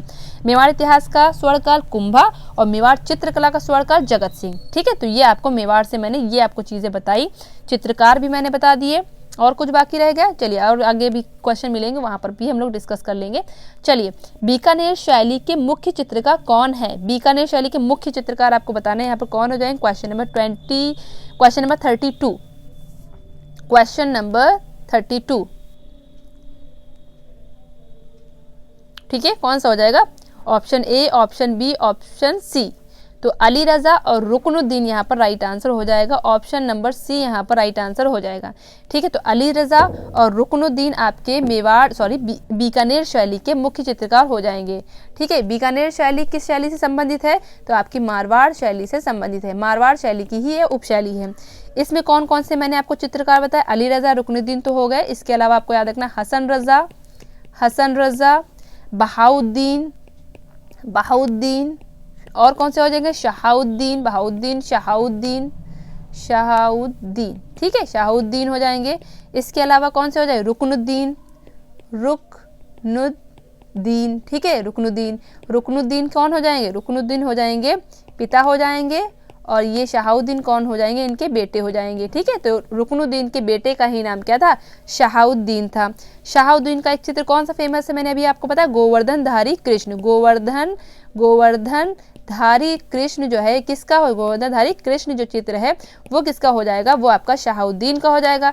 शहाबुद्दीन किस शैली से है, बीकानेर शैली से। बीकानेर शैली किस शैली से है, मारवाड़ शैली से। मारवाड़ शैली किस शैली से है, राजस्थानी शैली से। इस तरीके से आपको मैंने इतने चित्रकार बताए, किसमें, बीकानेर शैली में बताए। चीज़ें आपको ज़रूर समझ में आई होंगी। अगर चीज़ें समझ में आ रही हैं तो वीडियो को लाइक करना बिल्कुल भी ना भूलें, ठीक है, लाइक कर दिया करिए। राजस्थानी शैली में किन कलाओं की उन्नति के चिन्ह दिखने लगे, ठीक है, किन शैली के चिन्ह दिखने लगे, बताइए। साहित्य के, शिल्प के, वास्तु के या संगीत के, कौन सा यहाँ पर राइट आंसर हो जाएगा, तो यहाँ पर ऑप्शन सी यानी कि वास्तु यहाँ पर राइट आंसर हो जाएगा। राजस्थानी शैली में किन कलाओं की उन्नति के चिन्ह दिखने लगे, तो वास्तु यानी कि ऑप्शन सी यहाँ पर राइट आंसर हो जाएगा। जिन्होंने ऑप्शन सी बताया उन सभी का आंसर यहाँ पर राइट हो जाता है। चलते हैं 34 पे, क्वेश्चन नंबर 34 देखिए फटाफट। जिस क्वेश्चन में ज़्यादा समझना नहीं उन क्वेश्चन को हम लोग जल्दी से करते हैं, जिन क्वेश्चन को समझना है उन क्वेश्चन को हम लोग आराम से करते हैं, समझ के करते हैं। बताइए, साधारण भारतीय घरेलू जीवन का इतना सुंदर और स्वाभाविक चित्रण राजस्थानी शैली के चित्रकार ने किस प्रकार किया है। गांव के बाजार हो जाएंगे, गांव के घरेलू काम धंधे हो जाएंगे, गांव के पनघट हो जाएंगे या गांव के खेत खलियान हो जाएंगे, तो यहाँ पर क्या हो जाएगा, गांव के घरेलू काम धंधे यहाँ पर राइट आंसर हो जाएगा। जिन्होंने ऑप्शन बी बताया उन सभी का आंसर राइट हो जाता है। ऑप्शन बी यहाँ पर राइट हो जाएगा, गाँव के घरेलू काम धंधे यहाँ पर राइट आंसर हो जाएगा। ऑप्शन बी यहाँ पर राइट आंसर हो जाएगा। जिन्होंने ऑप्शन बी बताया उन सभी का आंसर यहाँ पर राइट है। क्वेश्चन नंबर 35 फटाफट बताइए, क्वेश्चन नंबर 35।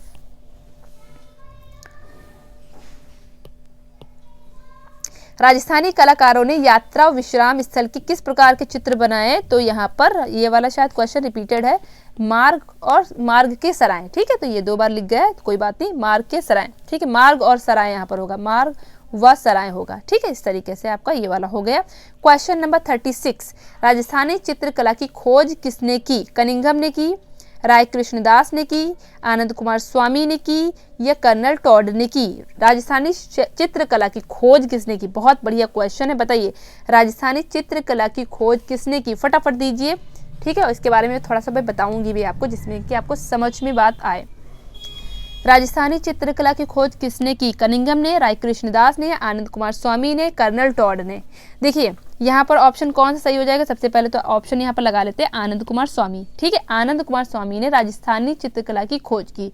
अब देखिए राजस्थानी चित्रकला की खोज किसने की, आनंद कुमार स्वामी ने की, ठीक है, ये आपको अच्छे से पता है। इनकी पुस्तक कौन है, राजपूत पेंटिंग। राजपूत पेंटिंग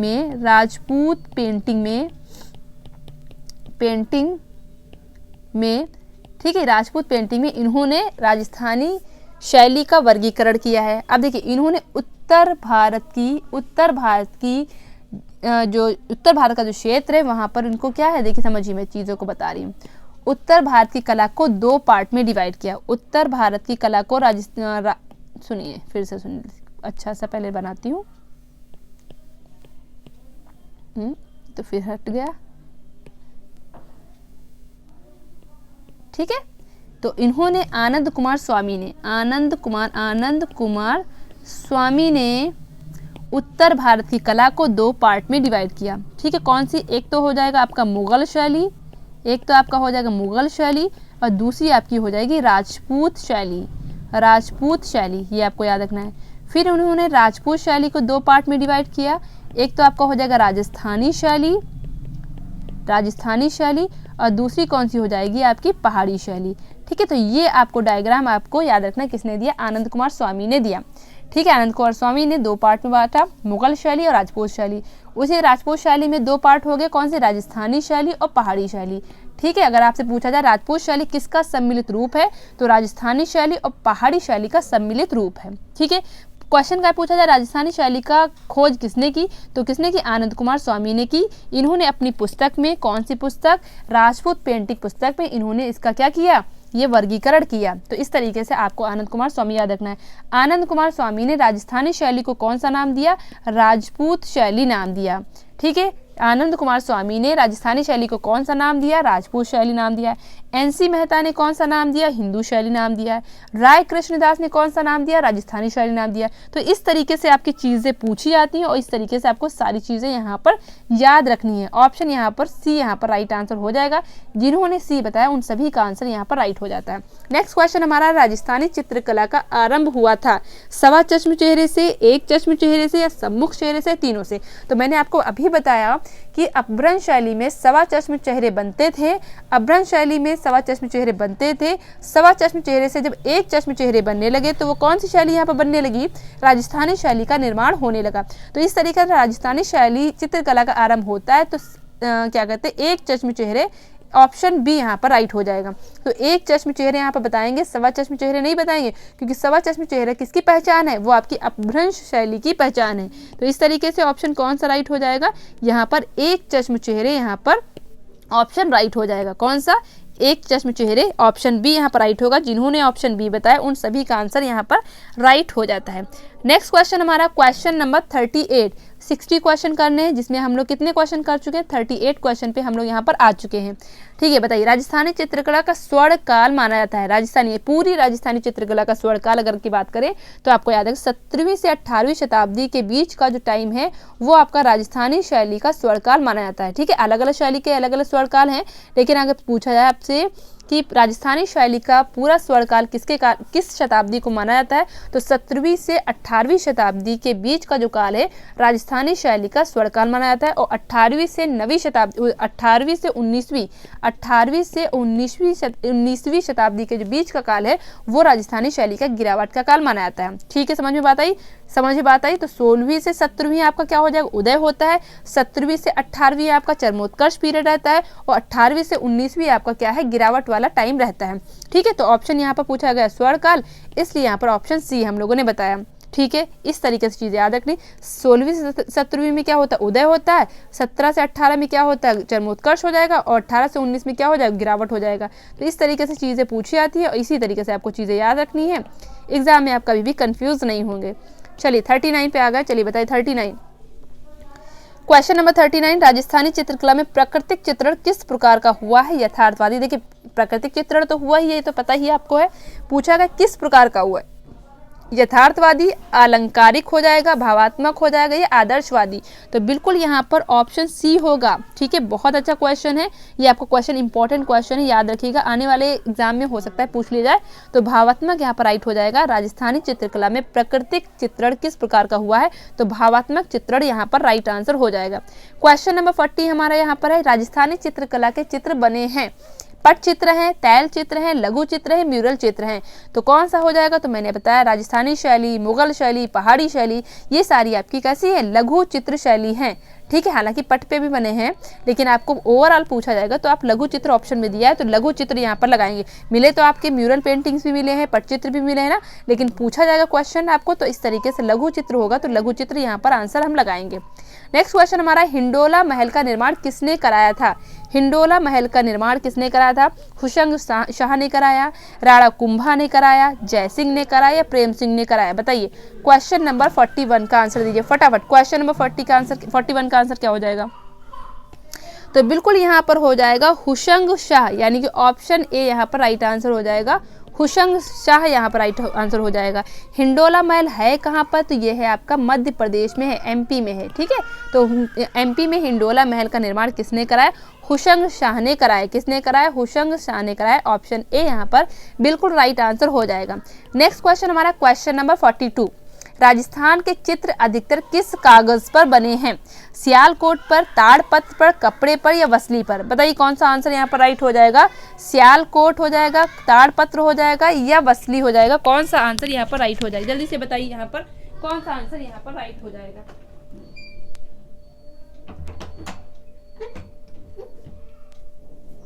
ठीक है, तो यहाँ पर ताड़पत्र होगा, वसली होगा, सियालकोट होगा, कौन सा हो जाएगा? तो बिल्कुल यहाँ पर आपको क्या याद रखना है?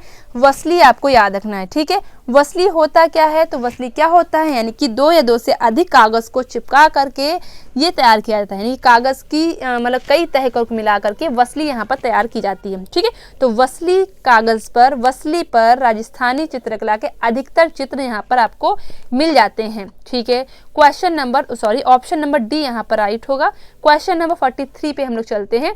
मांडू में कौन सी पांडुलिपि चित्रित की गई है? बताइए, मांडू में कौन सी पांडुलिपि चित्रित की गई है? शाहनामा, रागमाला, नियातनामा या तूतीनामा? ऑप्शन कौन सा यहाँ पर राइट होगा? फटाफट आंसर दीजिए। क्वेश्चन नंबर 43 का आंसर फटाफट दीजिए। Which one is the right option of this question? Yes, Shahnama, Ragamala, Niyatnama या तूतीनामा? बताइए, फटाफट बताइए। तो यहाँ पर कौन सा हो जाएगा? नियातनामा यहाँ पर राइट आंसर हो जाएगा, ऑप्शन सी हो जाएगा। जिन्होंने ऑप्शन सी बताया उन सभी का आंसर यहाँ पर राइट हो जाता है। नेक्स्ट क्वेश्चन, संगीत राज किसका ग्रंथ है?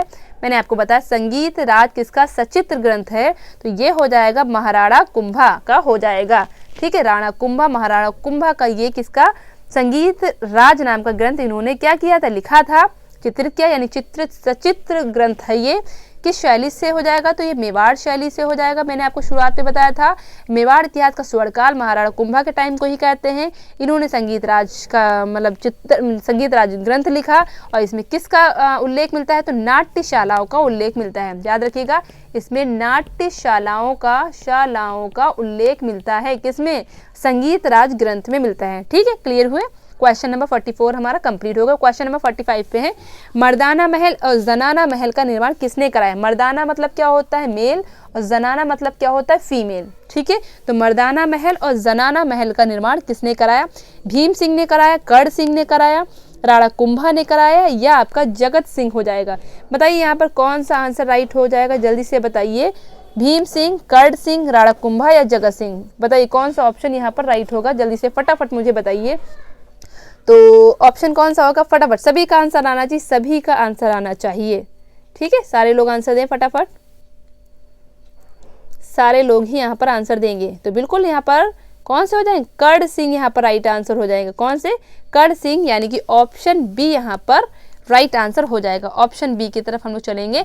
इन्होंने क्या है? मर्दाना महल और जनाना महल इसका क्या है? निर्माण कराया। किसने? कर्ण सिंह ने इसका निर्माण कराया। ठीक है, तो ये आपको अच्छे से यहाँ पर याद रखना है। क्लियर है? चलिए आगे चलते हैं। क्वेश्चन नंबर 45 हो गया ना। क्वेश्चन नंबर अब आएगा 46। क्वेश्चन नंबर 46 का आंसर दीजिए। रसिक प्रिया का सर्वप्रथम चित्रण किस स्थान पर हुआ? जयपुर में, उदयपुर में, बुंदेलखंड में या बीकानेर में? पूछा गया है रसिक प्रिया का सर्वप्रथम चित्रण किस स्थान पर हुआ? जयपुर हो जाएगा, उदयपुर हो जाएगा, बुंदेलखंड हो जाएगा, बीकानेर हो जाएगा? कौन सा आंसर राइट होगा? बताइए भाई। Option A, option B, option C या ऑप्शन डी? फटाफट बताइए।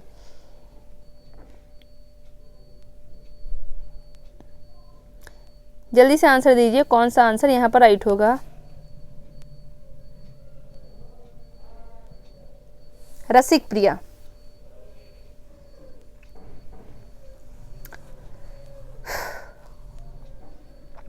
तो कौन सा हो जाएगा? बुंदेलखंड यहाँ पर ऑप्शन राइट हो जाएगा। ठीक है, तो बुंदेलखंड, रसिक प्रिया का सर्वप्रथम चित्रण कहाँ पर हुआ था? तो बुंदेलखंड में सर्वप्रथम इसका चित्रण हुआ था। क्लियर? नेक्स्ट क्वेश्चन हमारा क्वेश्चन नंबर 47। अजमेर शैली को राजस्थान की कुंजी कहा है? अजमेर शैली को राजस्थान की कुंजी किसने कहा है? आनंद कुमार स्वामी, NC मेहता, राय कृष्णदास या colonel Tod? Which one is the right option of this question? Right first.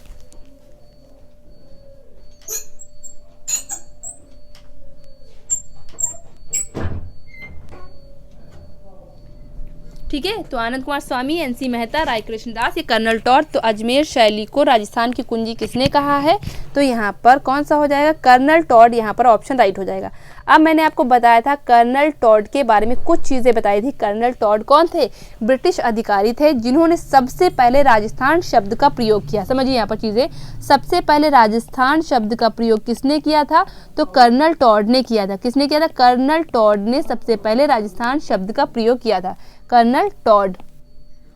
ठीक है, ये आपको चीज़ यहाँ पर याद रखनी है। ठीक है, कब किया था? तो 1829 में किया था। कौन सी इनकी पुस्तक में किया था? तो कौन सी पुस्तक थी? Annuls and antiquities of Rajasthan. नाम मैं लिखती हूँ, एनल्स एंड एंटिक्विटीज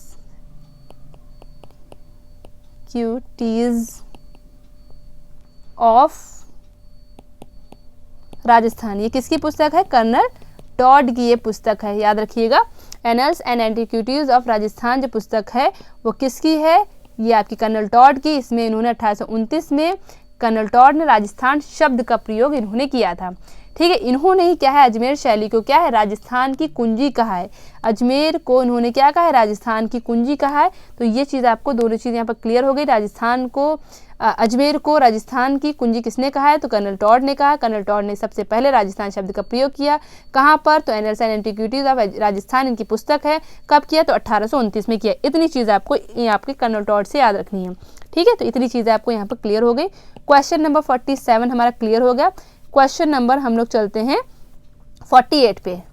एक मिनट, 47 के 43 आ गया यहाँ पर। एक मिनट, ये 48 है, गलत लिख गया, 48। ठीक है, चलिए बताइए, नागौर शैली के चित्रकार मानव की किस अवस्था को कुशलता पूर्वक चित्रित करते थे? मैंने आपको बताया जो नागौर शैली है उसमें क्या जो चित्रकार थे वो क्या है, जो व्यक्ति की जो वृद्धावस्था वाले पोर्ट्रेट के चित्र आपको मिल जाते हैं। ठीक है, तो वृद्धावस्था यहाँ पर राइट आंसर हो जाएगा। कौन सा? वृद्धावस्था, यानी कि ओल्ड एज यहाँ पर राइट आंसर हो जाएगा। नागौर शैली के चित्रकार मानव की किस अवस्था को कुशलतापूर्वक चित्रित करते थे, तो हो जाएगा वृद्धावस्था। ऑप्शन सी यहाँ पर राइट हो जाएगा। नेक्स्ट क्वेश्चन हमारा क्वेश्चन नंबर 49, फटाफट आंसर दीजिए। क्वेश्चन नंबर 49, बूंदी शैली की रंग योजना कैसी है? चटकीले, धूमिल, हल्की या कोई नहीं? तो चटकीले रंगों की यहाँ पर रंग योजना हुई है किसमें? बूंदी शैली में। तो ऑप्शन ए यहाँ पर राइट आंसर हो जाएगा। चलिए नेक्स्ट क्वेश्चन है क्वेश्चन नंबर 50 हमें यहाँ पर क्वेश्चन नंबर 40 तो हो चुके हैं, फिर से 40 पे पहुंच जाएंगे क्या? बताइए, अलवर में कार्य करने वाला जयपुर का प्रसिद्ध चित्रकार था। बताइए, अलवर में कार्य करने वाला जयपुर का प्रसिद्ध चित्रकार कौन सा था? 60 क्वेश्चन करने हैं हम लोग को, 50 क्वेश्चन पे हम लोग पहुंच चुके हैं। 10 क्वेश्चन आपके अभी बाकी हैं, आराम से क्लास लीजिए, बस आपके जल्दी ही 10 क्वेश्चन भी आपके कंप्लीट करा दूंगी मैं। तो अलवर में कार्य करने वाला जयपुर का प्रसिद्ध चित्रकार कौन था? बताइए जल्दी से, अलवर में काम करने वाला जयपुर का प्रसिद्ध चित्रकार कौन था? अब देखिए यहाँ पर पहले तो ऑप्शन यहाँ पर सुन लीजिए कौन से है। निहाल चंद है, लाल है, डालू राम है, शिव सिंह है। तो यहाँ पर राइट आंसर कौन सा हो जाएगा? डालू राम यहाँ पर राइट आंसर हो जाएगा। अब मैंने आपको बताया था जयपुर से 2 चित्रकार अलवर में आते हैं। जयपुर से 2 चित्रकार अलवर में आते हैं। कौन कौन से 2 चित्रकार हो जाएंगे? कौन कौन से? एक तो डालू राम हो जाएंगे और दूसरे शिव कुमार। ठीक है, शिवराम या शिव कुमार, डालू राम और एक कौन से आते हैं? शिव कुमार या कहीं पर शिव राम भी लिखा मिलता है। ठीक है, तो शिव कुमार जो थे वो क्या है, वापस चले जाते हैं, लेकिन डालू राम क्या है, यहीं पर रह जाते हैं। ठीक है, तो डालू राम यहाँ पर जयपुर से कहाँ आते हैं? अलवर में आते हैं। यहाँ पर और कौन कौन से चित्रकार हैं वो आपको याद रखना है। तो यहाँ पर एक आपके चित्रकार कौन से? मूलचंद, जो मैंने आपको बताया भी था। मूलचंद जो किस पे चित्रण करते थे? हाथी दांत की पटरियों पे चित्रण के लिए फेमस है। हाथी दांत की पटरियों पे चित्रण करने के लिए फेमस है। ठीक है, डालू राम आपको पता ही है किसके लिए है? भित्ति चित्रण के लिए है। डालू राम जो है आपके किसके लिए फेमस है? ये भित्ति चित्रण यानी कि म्यूरल पेंटिंग्स के लिए फेमस है। मूलचंद किसके लिए हो जाए? हाथी दांत के लिए फेमस हो जाएंगे। इसके अलावा एक और कौन सा चित्रकार है? नेपालिया भी चित्रकार किसका हो जाएगा? ये भी आपका हो जाएगा, अलवर शैली का चित्रकार हो जाएगा। ठीक है, तो ये सारे चित्रकार किससे रिलेटेड है? ये आपके रिलेटेड है, अलवर शैली से रिलेटेड है। जबकि आपका निहाल चंद किससे रिलेटेड है? तो ये आपका किशनगढ़ शैली से रिलेटेड है। अब आपको बताना है जो लाल जो चित्रकार है वो किस शैली का है, ये क्वेश्चन आपको कमेंट बॉक्स में देना है। ठीक है, लाल मैंने आपको बताया भी है, लाल जो चित्रकार है वो किस शैली का चित्रकार है, इसका आंसर मुझे आपको मुझे कमेंट बॉक्स में देना है। ठीक है, तो ये वाला मैं अलग से लिखे दे रही हूँ, लाल नामक चित्रकार किस शैली का है। फटाफट मुझे कमेंट बॉक्स में बताइएगा, मैं बाद में इसका आंसर दूंगी। ठीक है, वैसे मैं आपको दे ही चुकी हूँ, मतलब पिछली स्लाइड में दे चुकी हूँ। वैसे अगर आपने सही से देखा होगा तो चीज़ें आपको पता होंगी।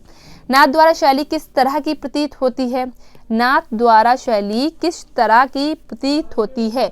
नाथ द्वारा शैली किस तरह की प्रतीत होती है? बंगाल शैली, लोक शैली, कंपनी शैली या अभ्रंश शैली? विच one is the right option? बताइए, बंगाल स्टाइल, ठीक है, कौन सी हो जाएगी? हाँ, सभी का आंसर दीजिए, बस सभी लोग आंसर दिया करिए। बिल्कुल, यहाँ पर कौन सा राइट हो जाएगा? लोक शैली, ठीक है, लोक शैली यहाँ पर राइट आंसर हो जाएगा। नाथ द्वारा शैली किस तरह की प्रतीत होती है? ये लोक शैली की तरह प्रतीत होती है।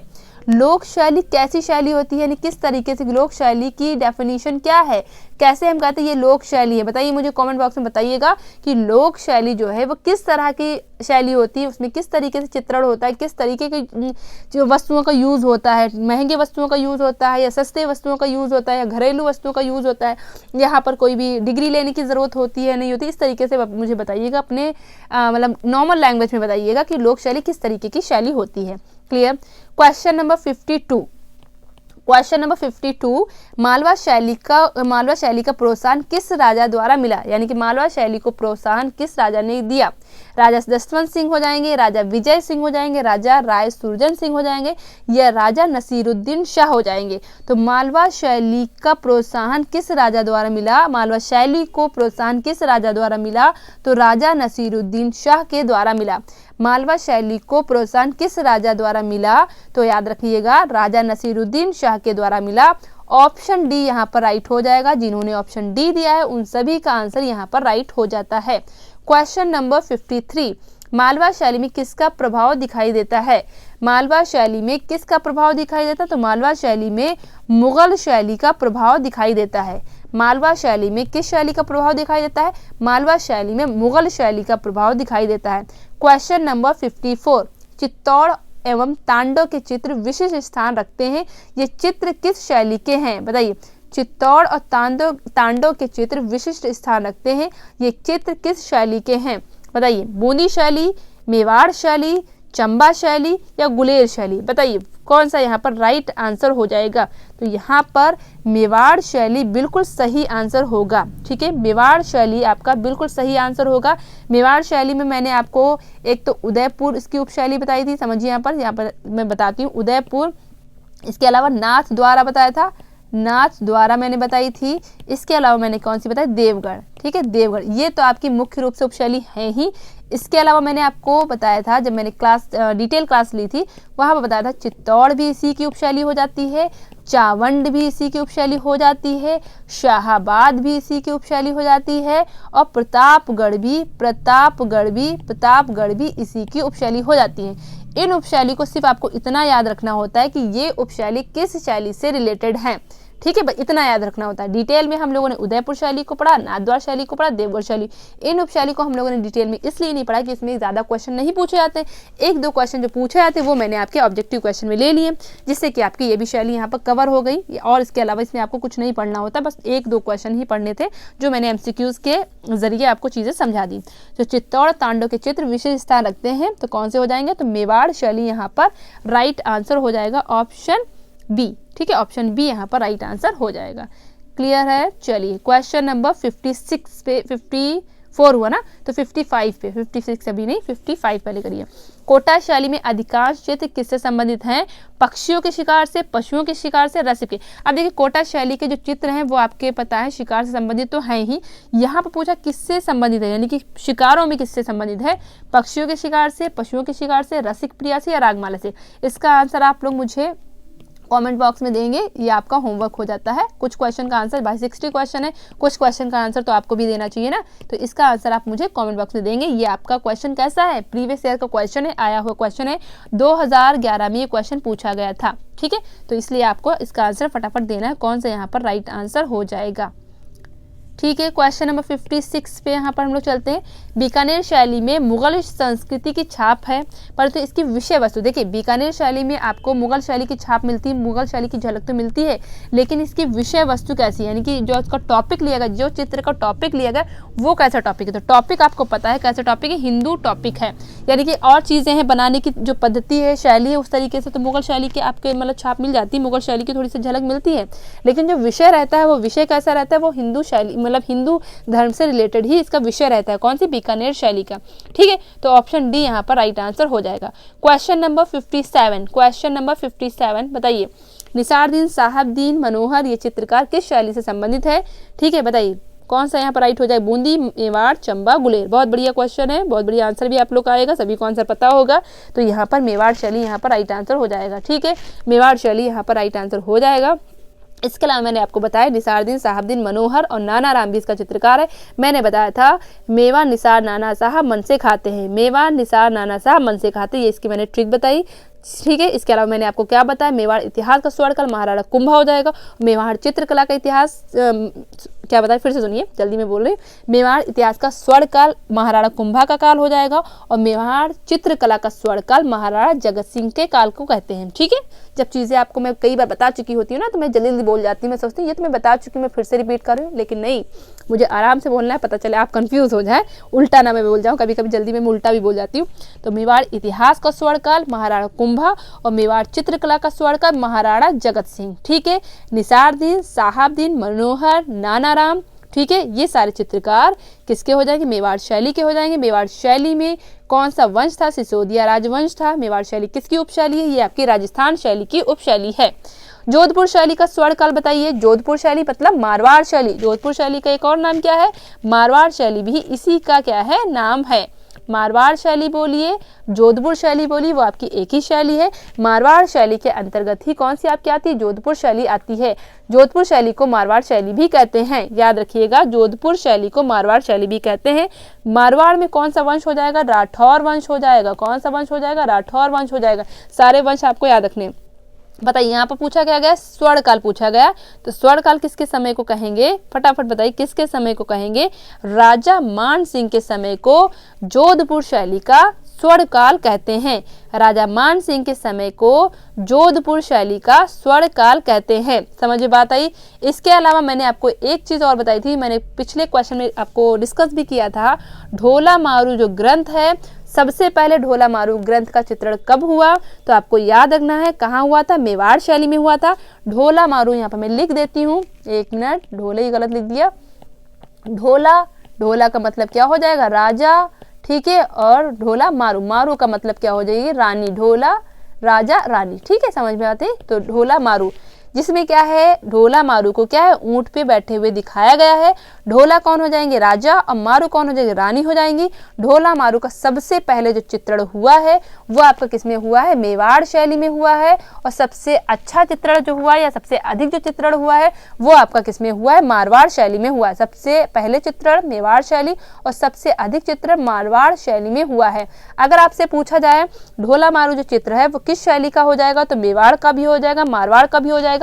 ऑप्शन जैसा होगा वहां पर वैसे आपको वहां पर आंसर देना होता है। ठीक है, तो इस तरीके से जोधपुर शैली आपकी ढोला मारू चित्रण के लिए भी फेमस है। ढोला मारू चित्रण के लिए आपकी जोधपुर शैली फेमस है।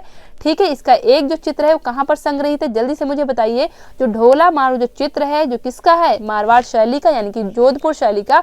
वो चित्र आपका कहाँ पर संग्रहित है? फटाफट मुझे बताइए। मैंने बहुत अच्छे से, बहुत डिटेल में ढोला मारू के बारे में आपको बता रखा है, तो इसलिए आपको गलत नहीं होगा। जल्दी से बताइए कमेंट बॉक्स में, फटाफट बताइए कमेंट बॉक्स में। ठीक है, जल्दी से बताइए भाई, जल्दी से आंसर दीजिए। यहाँ पर ढोला मारू के बारे में फटाफट आंसर दीजिए।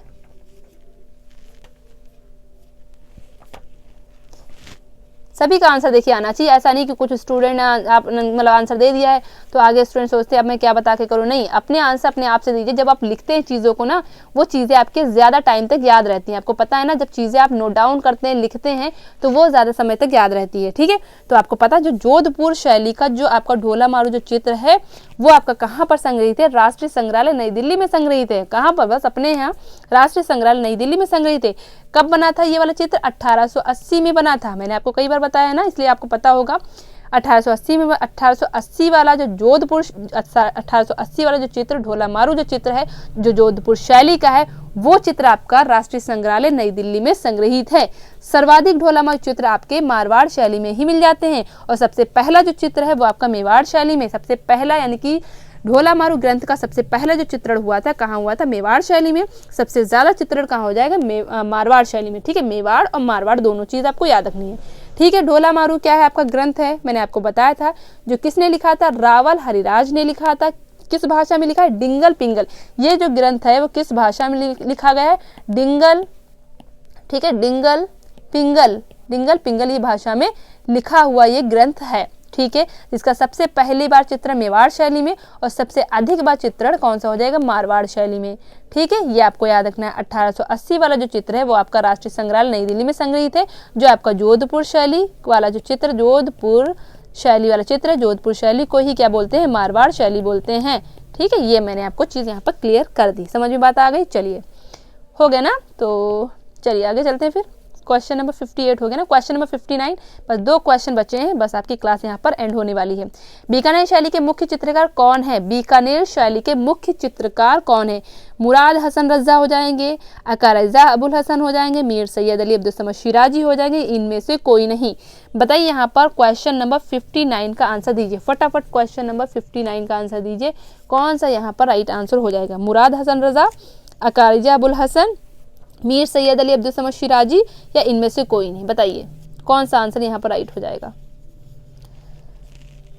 चीज़ें समझ में आ रही हैं, चीज़ें समझ में आ रही हैं, जल्दी से बताइए चीज़ें समझ में आ रही हैं। अगर चीज़ें समझ में आती हैं तो वीडियो को भाई लाइक कर दिया करिए। हालांकि मैं इतनी बार कहती नहीं हूँ, लेकिन आप लोग लाइक कर दिया करो। ना दिल करे तो ना भी करो, कोई दिक्कत वाली बात नहीं, लाइक से होता वैसे कुछ नहीं है। बस ये है ना, यूट्यूब पे जो क्लासेस लेते हैं या जो भी यूट्यूब पे वीडियोस बनाते हैं वो उनकी आदत पड़ जाती है, वीडियो को लाइक करे, सब्सक्राइब करे, शेयर करे, वो आदत एक बन जाती है ना। तो इसलिए आप चाहे तो लाइक करें, चाहे तो ना लाइक करें, कोई मतलब इसका नहीं बनता है, ठीक है। सभी लोग आंसर दीजिए भाई, सभी लोग, बस क्लास आपकी एंड होने वाली है तो भाई सभी लोग आंसर दीजिए। अब भी आप लोग आधे आधे आंसर देंगे, ठीक है। तो मुराद और हसन रज़ा, मुराद और हसन रज़ा जो हैं वो आपके क्या हैं, ठीक है, ये आपके हो जाएंगे बीकानेर शैली के चित्रकार हो जाएंगे। अब मुझे बताइए अकारिजा जो अबुल हसन है वो आपके मुगल शैली के तो चित्रकार हैं ही, ये तो आपको पता ही है, ये आपके, ठीक है। अकारिजा अबुल हसन आपके मुगल शैली के चित्रकार हैं, और मीर सैयद अली और अब्दुल समद शिराजी ये भी आपके क्या है, मुगल शैली के चित्रकार हैं। अब आपको मुझे बताना है, ठीक है, ये जो है मुगल शैली के अंदर किस मतलब राजा के समय आते हैं, ये आपको पता है। अकारिजा और अबुल हसन आपके अकबर के टाइम के हो जाएंगे, ठीक है, अकबर के टाइम के हो जाएंगे, जहांगीर के टाइम के हो जाएंगे, या शाहजहां के टाइम के हो जाएंगे। मीर सैयद अली अब्दुल समद शिराजी ये भी बताइए बाबर के टाइम के होंगे, या हुमायूं के टाइम के होंगे, अकबर के टाइम के होंगे, या जहांगीर के टाइम के होंगे, या शाहजहां के टाइम के होंगे, या औरंगजेब के टाइम के होंगे। ये मुझे अभी कॉमेंट बॉक्स में दीजिए। अकारिजा अबुल हसन और मीर सैयद अली अब्दुल समद शिराजी, फटाफट आंसर दिए यहाँ पर, कौन सा यहाँ पर राइट आंसर हो जाएगा, ठीक है। देखिए कुछ क्वेश्चन के आंसर आप लोग दिया करिए, जिससे कि आपको अंदाज़ा हो कि ऐसा तो नहीं है कि राजस्थानी शैली आपने पढ़ी और आप मुगल शैली आप पूरी भूल गए, ठीक है। तो ये भी आप देख लेते हैं कि क्या भूले हैं, क्या आपको याद है। भाई भूलना तो, भाई भूलते तो आप हैं ही, ऐसा नहीं कि भूलते नहीं, क्योंकि भूलना क्या इंसान की एक फितरत है। चीज़ें भूलेंगे नहीं तो आप पागल हो जाएंगे। तो चीज़ें आप जो भूलते हैं तो वो उसमें कोई भी बुराई नहीं होती, बस चीज़ों को क्या करना है, आपको रिपीट करते रहना है। यानी कि सिलेबस को क्या करना है, आपको बस रिपीट करते हुए रहना है, ठीक है। बहुत बच्चे कमेंट करते हैं मैम भूल जाते हैं, ठीक है, तो भूलते सभी हैं, ठीक है, बस रिवीजन करिए, आपको चीज़ें याद रहेंगी। तो अकारिजा अबुल हसन किस शैली के किस राजा के समय हो जाएंगे, तो जहांगीर के समय के चित्रकार हो जाएंगे, ठीक है। तो जिन्होंने ये बताया तो सभी का आंसर यहाँ पर सही है। अकारिजा और अबुल हसन हैं वो जहांगीर कालीन चित्रकार के रूप में आते हैं। मीर सैयद अली और अब्दुल समद शिराजी के बारे में मुझे बताइए फटाफट, जल्दी से बताइए। मीर सैयद अली और अब्दुल समद शिराजी किस काल के चित्रकार हो जाएंगे। हम ऑप्शन में दे रही हूँ आपको, बाबर, हुमायूं, अकबर। बताइए बाबर, हुमायूं, अकबर, जल्दी से मुझे बताइए, ठीक है। मैंने ऑप्शन भी दे दिया आपको, ठीक है। तो 1555 में ये 1555 में ये किसके साथ आते हैं भारत में, किसके साथ आते हैं, हुमायूं के साथ भारत में आते हैं। किसके साथ, हुमायूं के साथ ये भारत में आते हैं। कब, 1555 में आते हैं, ठीक है। कहाँ से आते हैं, तो ये ईरान से आते हैं। आपको पता है मैंने पढ़ाया था, हुमायूं का जो काल है वो 2 पार्ट में डिवाइड है। हुमायूं का काल 2 पार्ट में डिवाइड है, 1530 से लेकर के 1540 तक के है, 1530 से लेकर के 1540 तक के है। फिर क्या होता है, ये बीच में चले आते हैं, इनको भारत छोड़ना पड़ जाता है, आपको पता है। फिर 1555 से लेकर के और 1556 तक के इनका काल, यानी कि ये 2 पीरियड में इनका काल डिवाइड है, ठीक है। जब 1555 में आते हैं तब 2 चित्रकार, ईरान से 2 चित्रकार ये लेके आते हैं। कौन से, मीर सैयद अली और अब्दुल समद शिराजी को लेके आते हैं, ठीक है। इसके अलावा याद रखिएगा जो हुमायूं थे, पूछा जाता है कौन सा ऐसा राजा था या कौन सा ऐसा मुगल शासक था जो क्या है लड़खड़ाते हुए आया और लड़खड़ाते हुए चला गया, तो कौन सा, हुमायूं था। हुमायूं की मृत्यु कैसे हुई थी? सीढ़ियों से गिरने की वजह से ही हुमायूं की मृत्यु हुई थी। ठीक है, तो हुमायूं की मृत्यु कैसे हुई थी? सीढ़ियों से गिरने की वजह से ही हुमायूं की मृत्यु हुई थी। इसी वजह से कहते हैं कौन सा राजा आया, यानी कि इनका क्या है, थोड़ा शासन रहता है, फिर उनको भागना पड़ता है, फिर ये आते हैं, यानी कि लड़खड़ाते हुए सारा शासन चलता है और फिर लड़खड़ाते हुए इनकी मृत्यु हो जाती है, इसीलिए इनके बारे में ऐसा कहा गया है। ठीक है, हमजानामा आपको पता है, हमजानामा की जो स्टार्टिंग हुई थी वो किसके समय में हुई थी? हुमायूं के समय में ही स्टार्ट हुई थी। ठीक है, पूरा कब हुआ था? अकबर के समय में स्टार्ट हुआ था। ठीक है, वो अकबर हुमायूं सुनिए मेरी, क्या मैं बोल गई, हमजानामा जो है, जो हमजानामा ग्रंथ का जो चित्रण हुआ था वो क्या है, किसके समय से स्टार्ट हुआ था? हुमायूं के समय से स्टार्ट होता है। और किसके समय में ख़त्म होता है? अकबर के समय में ख़त्म होता है। हमजानामा में 12 खंड थे, मैंने आपको बताया था, जिसमें 4 खंडों का जो चित्रण किसके समय में होता है? हुमायूं के समय में होता है। 4 खंडों का जो चित्रण होता है वो आपका हुमायूं के समय में होता है। और 12 खंडों का, सॉरी हाँ 4 निकाल दीजिए तो 12 खंड हुई हैं। तो 4 खंड आपके, एक मिनट रुकिए मैं बताती हूँ, पहले इसको हटा देती हूँ तब समझ में आएगा। देखिए, जो हमजानामा, अब जब मैं बता ही रही हूँ तो बता ही दूँ, हमजानामा में कितने खंड है? 12 खंड है। ठीक है, 4 खंड आपके हो जाएंगे हुमायूं के समय में। देखिए चीज़ें लिख के बताओ ना, ज़्यादा समझ में आती है। हुमायूं के समय में वो 8 खंड, ठीक है, 4 को मैंने 14 लिख दिया, तो 4 खंड आपके हो जाएंगे हुमायूं के समय में और 8 खंड किसके समय में हो जाएंगे? वो आपके हो जाएंगे अकबर के समय में। ठीक है, तो ये आपको मैं बता रही थी, जल्दी जल्दी में चीज़ें वो गलत निकल रही थी। सुनिए, हमजानामा में कितने खंड है? 12 खंड। 12 खंडों में 4 खंडों का चित्रण हुमायूं के समय में हुआ था, 8 खंडों का चित्रण अकबर के समय में हुआ था। हमजानामा की स्टार्टिंग यानी हमजानामा ग्रंथ के चित्रण करने की जो स्टार्टिंग है वो हुमायूं के समय में हुई और पूरी कब हुई थी? ये अकबर के समय में हुई थी। इतनी चीज़ें मैं बता रही थी, बस ये चीज़ मुझे आपको बतानी थी। राजस्थानी शैली आपकी चल रही, ना कि मुगल शैली, तो इतनी चीज़ें मैं मुगल शैली की मैं बताऊँ तो ज़्यादा अच्छा है, वरना टॉपिक से हम लोग क्या जाएंगे, टॉपिक से भटक जाएंगे। चलिए, चल कौन सा टॉपिक रहा था? राजस्थानी शैली चल रहा था। ठीक है, क्वेश्चन करते करते जबान भी अब स्लिप होने लगी है। बीकानेर शैली के मुख्य चित्रकार यहाँ पर मैंने बता दिया, मुराद और हसन रजा। मुराद और हसन रजा यहाँ पर चित्रकार हो जाएंगे। ऑप्शन है यहाँ पर राइट आंसर हो जाएगा। नेक्स्ट क्वेश्चन हमारा है क्वेश्चन नंबर 60 यहाँ पर हो जाएगा। बताइए, लास्ट क्वेश्चन है, क्वेश्चन नंबर 60 आपका यहाँ पर लास्ट क्वेश्चन है, तो जल्दी से आराम से आंसर दीजिए। जयपुर शैली का संरक्षण किस राजवंश द्वारा हुआ था? जयपुर शैली का संरक्षण किस राजवंश द्वारा हुआ था? तो जयपुर शैली का जो संरक्षण है वो आपका किस राजवंश के द्वारा हुआ था? कछवाहा राजवंश के द्वारा हुआ था। ठीक है, किस राजवंश के द्वारा हुआ था? कछवाहा राजवंश के द्वारा हुआ था। मैंने आपको बताया मेवाड़ में कौन सा राजवंश चलता था? तो सिसोदिया हो जाएगा, सिसोदिया। ठीक है, सिसोदिया राजवंश हो जाएगा। ठीक है, मारवाड़ में कौन सा हो जाएगा? मैं फिर से बता रही हूँ, मारवाड़ में कौन सा हो जाएगा? राठौर हो जाएगा। ठीक है, हड़ौती में कौन सा हो जाएगा? हाड़ा हो जाएगा। ठीक है, ढूंढार में कौन सा हो जाएगा? ढूंढार में कौन सा हो जाएगा? कछवाहा हो जाएगा। ठीक है, 1 मिनट, कछवाहा। ठीक है, ये हो जाएगा। अब आपका जयपुर शैली किसके अंतर्गत आती है ये आपको पता होना चाहिए। जब आपको पता होगा जयपुर शैली किसके अंतर्गत आती है तभी आप आराम से कर पाएंगे। जब आपको यही नहीं पता होगा जयपुर शैली आती किसके अंतर्गत है तो फिर आप नहीं कर पाएंगे। तो जयपुर शैली किसके अंतर्गत आती है जल्दी से बताइए। तो जयपुर शैली आपकी आती है किस शैली के अंतर्गत आती है ये मुझे बताइए। ठीक है, बताइए, मैंने बहुत बार आपको भी बताया, जल्दी से मुझे बताइए किस शैली के अंतर्गत आती है। ठीक है, बिल्कुल यहाँ पे किस शैली के अंतर्गत आएगी? ढूंढार शैली के अंतर्गत। ढूंढार शैली में वंश कौन सा चलेगा? कछवाहा राजवंश चलेगा। इस वजह से कछवाहा वंश यहाँ पर राइट हो जाएगा। हालांकि ये चालुक्य और गुप्त है वंश है, इनके ऑप्शन ही तरीके से, आप इसमें कंफ्यूज नहीं होते, लेकिन हो सकता है यहाँ पर ऑप्शन इस तरीके से दे दिया जाता, सिसोदिया वंश, राठौर वंश, हाड़ा वंश, कछवाहा वंश, तब आप कंफ्यूज हो सकते थे। इस वजह से मैंने आपको यहाँ पर चीजें बता दी कि जयपुर शैली किसके अंतर्गत आती है, ये आपकी आती है ढूंढार शैली के अंतर्गत आती है। ढूंढार शैली की उप शैली ही कौन सी है? जयपुर शैली है। इसके अलावा अलवर है, उनियारा है, शेखावटी भी ढूंढार शैली की ही उप शैली है। इस तरीके से हम लोगों ने 60 क्वेश्चंस यहाँ पर हम लोगों ने एक्सप्लेनेशन के साथ कंप्लीट कर लिए। एक्सप्लेनेशन के साथ हम लोगों ने 60 क्वेश्चन को कंप्लीट कर लिए।